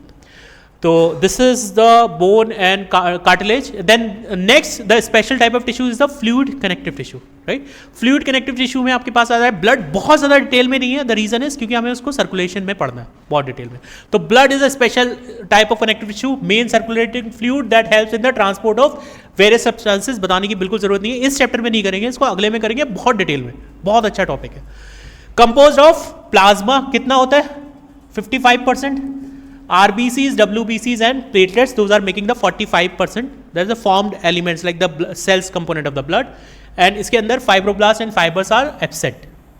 इसलिए कई बार ये बात भी चली कि इसको हमें अपनी फैमिली से निकाल दो, ये अच्छा इंसान नहीं है, इसके पास फाइब्रोब्लास्ट एंड फाइबर्स नहीं है, but still we are keeping it in the connective tissues. उसके बाद आ जाते हैं हम मसल्स टिश्यूज के पास. मसल्स टिश्यूज में we are having the skeleton, smooth and cardiac, right. Skeleton, smooth and cardiac. तो इसमें अब इसको कंपैरिजन हम कर सकते हैं. इसका एक कंपैरेटिव टेबल बनाई गया है जिसके थ्रू हम जल्दी जल्दी इसको कंपैरिजन कर लें कि शेप आपने देखा सिलेंड्रिकल शेप था स्केलेटल वाले का. स्केलेटल भी बोलते हैं, स्ट्राइएटेड भी बोलते हैं. स्ट्राइएटेड का मतलब होता है लाइनिंग, राइट. सो सिलेंड्रिकल होता है, उसका शेप आपने देखा कैसा था, स्पिंडल शेप्ड है, राइट. आप जैसे फीचर्स यहीं से सिलेंड्रिकल लग रहा है, स्पिंडल शेप्ड है. ये कैसा है, ये भी सिलेंड्रिकल है, लेकिन ये कैसा है, ब्रांच्ड है. ये कैसा है, अनब्रांच्ड है, राइट. आप अगर इसमें देखो दूसरा number of nuclei, multi nucleated होता है, उसके अंदर बहुत सारे न्यूक्लियाई होते हैं. इसके अंदर आप देखोगे ये सारे न्यूक्लियाई हैं. ये जो पोर्शन आप देख रहे हो these are the nuclei, right. Multinucleated है, राइट. ये कैसा है, यूनिन्यूक्लिएटेड है. ये भी कैसा है, यूनिन्यूक्लिएटेड है. मल्टी आप इसके केस में जाओगे तो आपके पास आएगा तो यूनिन्यूक्लिएटेड है. उसके बाद आप जा रहे हो लोकेशन ऑफ न्यूक्लियाई, पेरीफेरल होता है, सेंट्रल में नहीं होगा. इसमें कैसा होगा, सेंट्रल होगा. इसमें भी कैसा होगा, सेंट्रल होगा, right. This is a comparison table जो आपको याद रखनी है. और स्ट्राइएशन आपको पता है कि इसके अंदर स्ट्राइएशन पहले वाले में होते हैं, इसीलिए उसको स्ट्राइटेड बोलते हैं. स्मूथ के अंदर स्ट्राइटेड नहीं होते, इसके अंदर फेंट होते हैं, कंपैरेटिवली कम होते हैं. फिर उसके बाद आता है ब्रांचिंग, अनब्रांच है. These two are unbranch and the cardiac one is the branch, only one that is a branch, right. उसके बाद हम आ रहे हैं अंडर कंट्रोल ऑफ वेल. तो स्ट्राइटेड मसल जो स्केलेटन है आप देखो मूव कर सकते हो. आपकी सारी मसल जो स्केलेटन से जुड़ी हैं those are the skeletal muscles. और जो स्केलेटल मसल्स हैं हम उनको इजीली मूव कर सकते हैं, इसीलिए तो उनको स्केलेटल मसल्स बोल रहे हैं. ऐसी सारी मसल्स जो हमारे स्केलेटन से जुड़ी हैं और जिनको हम मूव कर सकते हैं अपनी विल से, those are called as the voluntary muscles भी बोल सकते हैं, राइट. स्केलेटल मसल्स या वॉलंटरी मसल्स, राइट. उसके बाद जंक्शंस इसके अंदर एब्सेंट होते हैं, इसके अंदर प्रेजेंट होते हैं एंड इसके अंदर भी प्रेजेंट होते हैं. मतलब स्मूथ में एंड कार्डियक के अंदर आपके पास जंक्शंस प्रेजेंट होते हैं for the communication, but skeletal में नहीं प्रेजेंट होते. उसके बाद location attach to the bones, मतलब आपके जो बाइसेप्स हैं, आपकी जो जॉइंट्स हैं, आप मूव करा रहे हो स्केलेटल मसल्स को, हेल्प कर रहे हैं मूवमेंट में. ये स्मूथ मसल्स आपके इंटरनल ऑर्गन्स में होते हैं जिनको आप अपनी विल पावर से कंट्रोल नहीं कर रहे, वो अपने आप खुद ही काम कर रहे हैं, राइट. फिर and special type of tissues cardiac, those are present in the heart wall, don't get fatigued, right. उसके बाद हम आते हैं the last tissue that is a neural tissue. Neural tissues में आपको मेनली जब हम न्यूरल टिश्यूज के बारे में बात करते हैं तो मोस्टली हमारे दिमाग में एक ही चीज आती है, न्यूरॉन, राइट. लेकिन आपको पता है more than 50% part is the non excitable part. मतलब न्यूरॉन से हमें यही लगता है कि यार इससे हम कंडक्शन करेंगे या मैसेजेस भेजेंगे, बट इन रियल दूसरे सेल्स भी है ना. जैसे बाहुबली में कटप्पा था, उसका फंक्शन क्या था, यार बाहुबली को ट्रेन कराना है, उसको शास्त्रों की शिक्षा देनी है. क्योंकि वो कौन सा बंदा था जो उससे लड़ने आया था, वो क्या नहीं, भरलाल देव नहीं, वो जो बहुत अलग सी लैंग्वेज बोलता था, उसकी मम्मी से बात कर रहा था, पता नहीं क्या क्या बोल रहा था, कौन सी लैंग्वेज में ठीक है. तो वो वाले लोग होते हैं.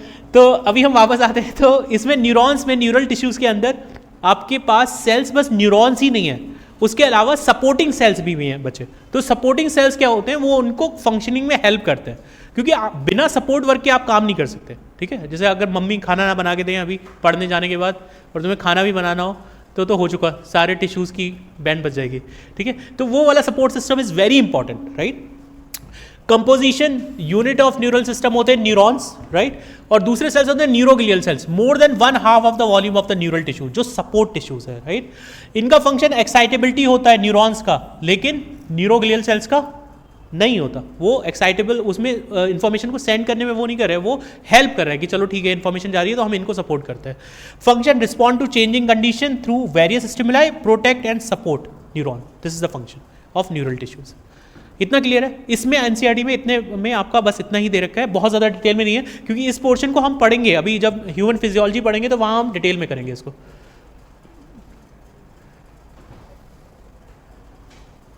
ये एक रियल पिक्चर है, मतलब this is not the animated one, आपको कनेक्शंस कैसे न्यूरॉन्स के बनते हैं, आपको पता है कि आप हर बार अपना जितना फंक्शन करोगे उतना ही आपके न्यूरॉन्स कनेक्शंस बनाएंगे। बहुत इंटरेस्टिंग टॉपिक है।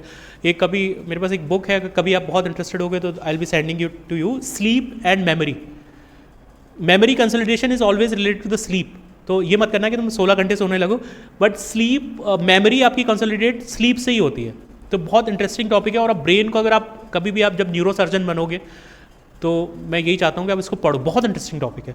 तो इसमें न्यूरॉन्स जो है कनेक्शन बनाता है, ठीक है। तो this is the one of the diagram that has been shown कि आपके पास एक एक्सॉन है, फिर सेल बॉडी है, न्यूक्लियस इन द सेंटर। ये बचपन से आप डायग्राम बना रहे हो, देयर इज नथिंग न्यू। तो ये हो गया। उसके बाद नेक्स्ट है हमारे पास क्योंकि उसके बाद हम कॉकरोच स्टार्ट करेंगे। This is the last slide of today's lecture. Organ and organ system, आपको पता है टिश्यूज मिलकर क्या बनाते हैं, ऑर्गन बनाते हैं, ठीक है। तो our heart consist of all 4 type of tissue. हमारे हार्ट में 4 टाइप के टिश्यूज होते हैं। ये एक इंपॉर्टेंट पॉइंट है इस हेडिंग से। कौन कौन से, epithelium, connective and muscular and, ठीक है। उसके बाद complexity in organ system displays certain discernible trend called evolutionary trend. जो कॉम्प्लेक्सिटी आती है, मतलब ये जो आपको बोला गया है सर्टेन डिसर्नेबल ट्रेंड, ये आपको ये बोला गया है कि जो भी जो चेंजेस है, जो टिश्यूज है, उसमें कुछ ना कुछ चेंज आते रहते हैं और वो इवोल्यूशनरी चेंजेस होते हैं जो आपको हेल्प करते हैं ऑर्गेनिज्म को सर्वाइव करने में इन्वायरमेंट में, राइट। चलो तो एक छोटा सा क्विक सा क्विज कर लेते हैं। बताइए इसका answer. The type of tissues which joins muscles to bones, answer is tendon.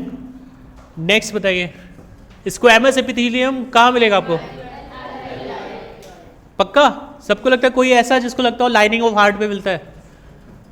तो ये हो गया एल्वेलाई, एल्वेलाई में मिलता है। Next, osteocytes are special type of cells, those are present in bones, ठीक है। ब्लड के अंदर कौन से सेल्स होते हैं? आरबीसीज, डब्ल्यूबीसीज। मसल्स क्या, कौन सी सेल्स बोलते हैं? मसल्स में आप देखोगे जो फाइब्रिल्स होते हैं, ठीक है। आप जैसे जो वायर, आप इलेक्ट्रिसिटी का वायर देखते हो, सिमिलर मसल्स का होता है। उसके ऊपर जो आप फोल्डिंग देख रहे हो that is a connective tissue. जैसे मैं आपको एक डायग्राम उसमें दिखाऊंगा, अभी ये क्विज कर लेते हैं, उसके बाद देखते हैं कि जो वायर होता है उसमें जो प्लास्टिक की रैपिंग है that is a connective tissues. उसके अंदर वायर्स होते हैं और आप उस वायर्स को भी ओपन करोगे तो उसके अंदर भी बहुत सारे फाइब्रिल्स होंगे, राइट। तो उनको मायोफाइब्रिल्स बोलते हैं, ठीक है। सो इस तरीके से एक मसल फाइबर बनता है और उसको ब्रेक करना बहुत मुश्किल हो जाता है। उसके बाद नेक्स्ट है हमारे पास the structure which is not a part of the neuron, basement membrane. किसका पार्ट होता है ये? The part of epithelial tissue, जिसमें कंट्रीब्यूट करते हैं दोनों, एपिथेलियल एंड कनेक्टिव, राइट।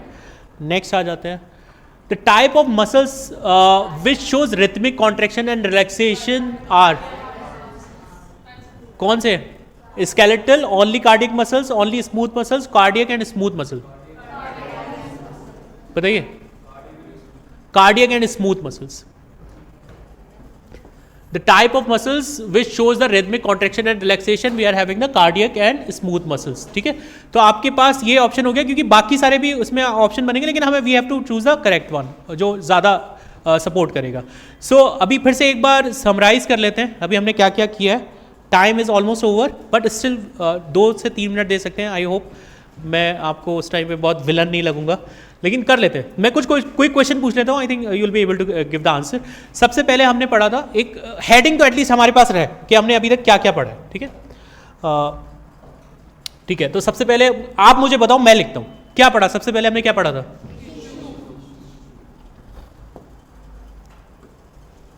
ठीक है, सबसे पहले हमने पढ़ा टिश्यू।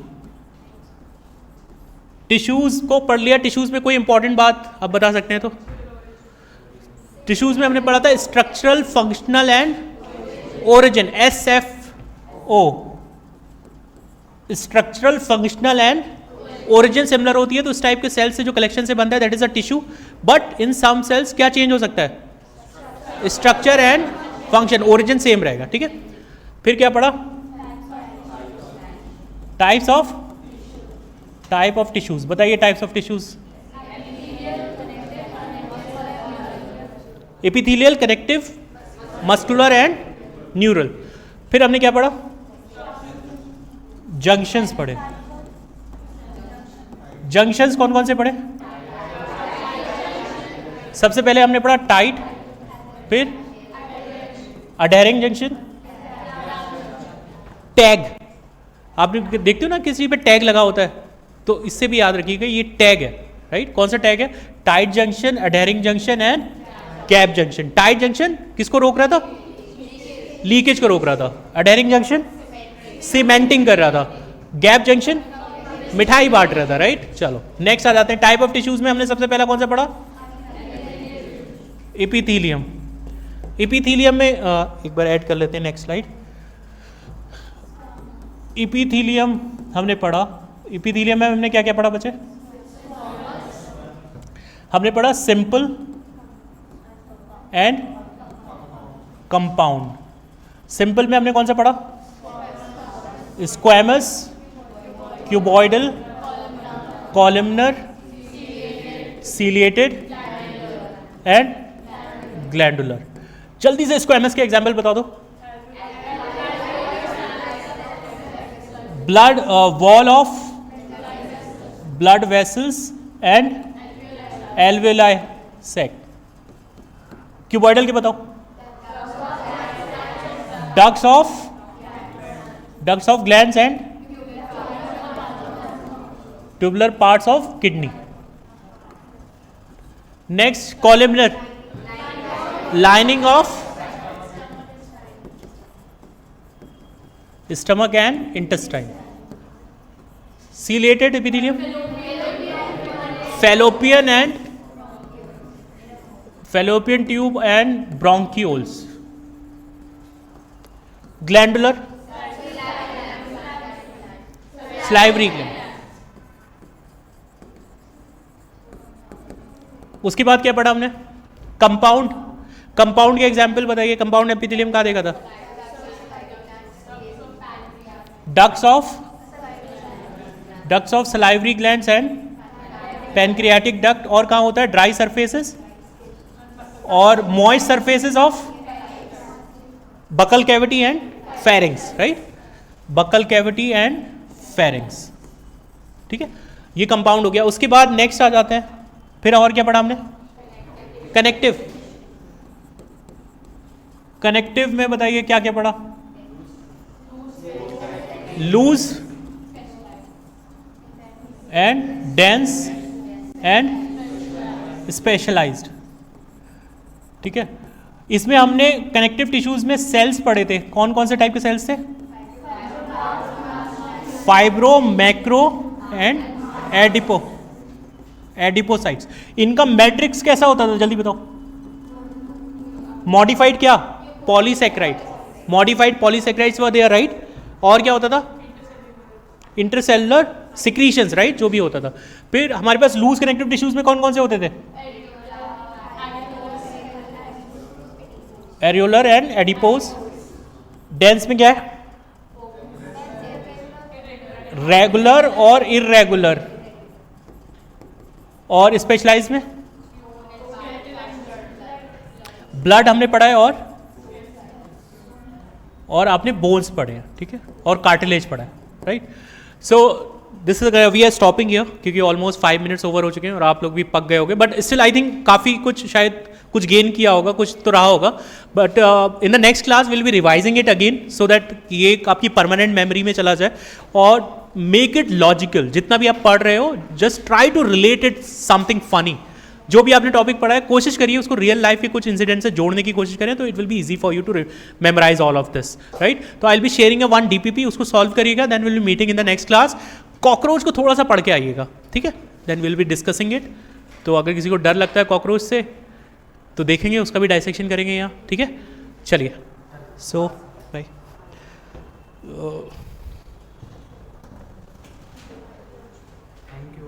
सेव, ओके, एक minute. Thank you, slide is okay.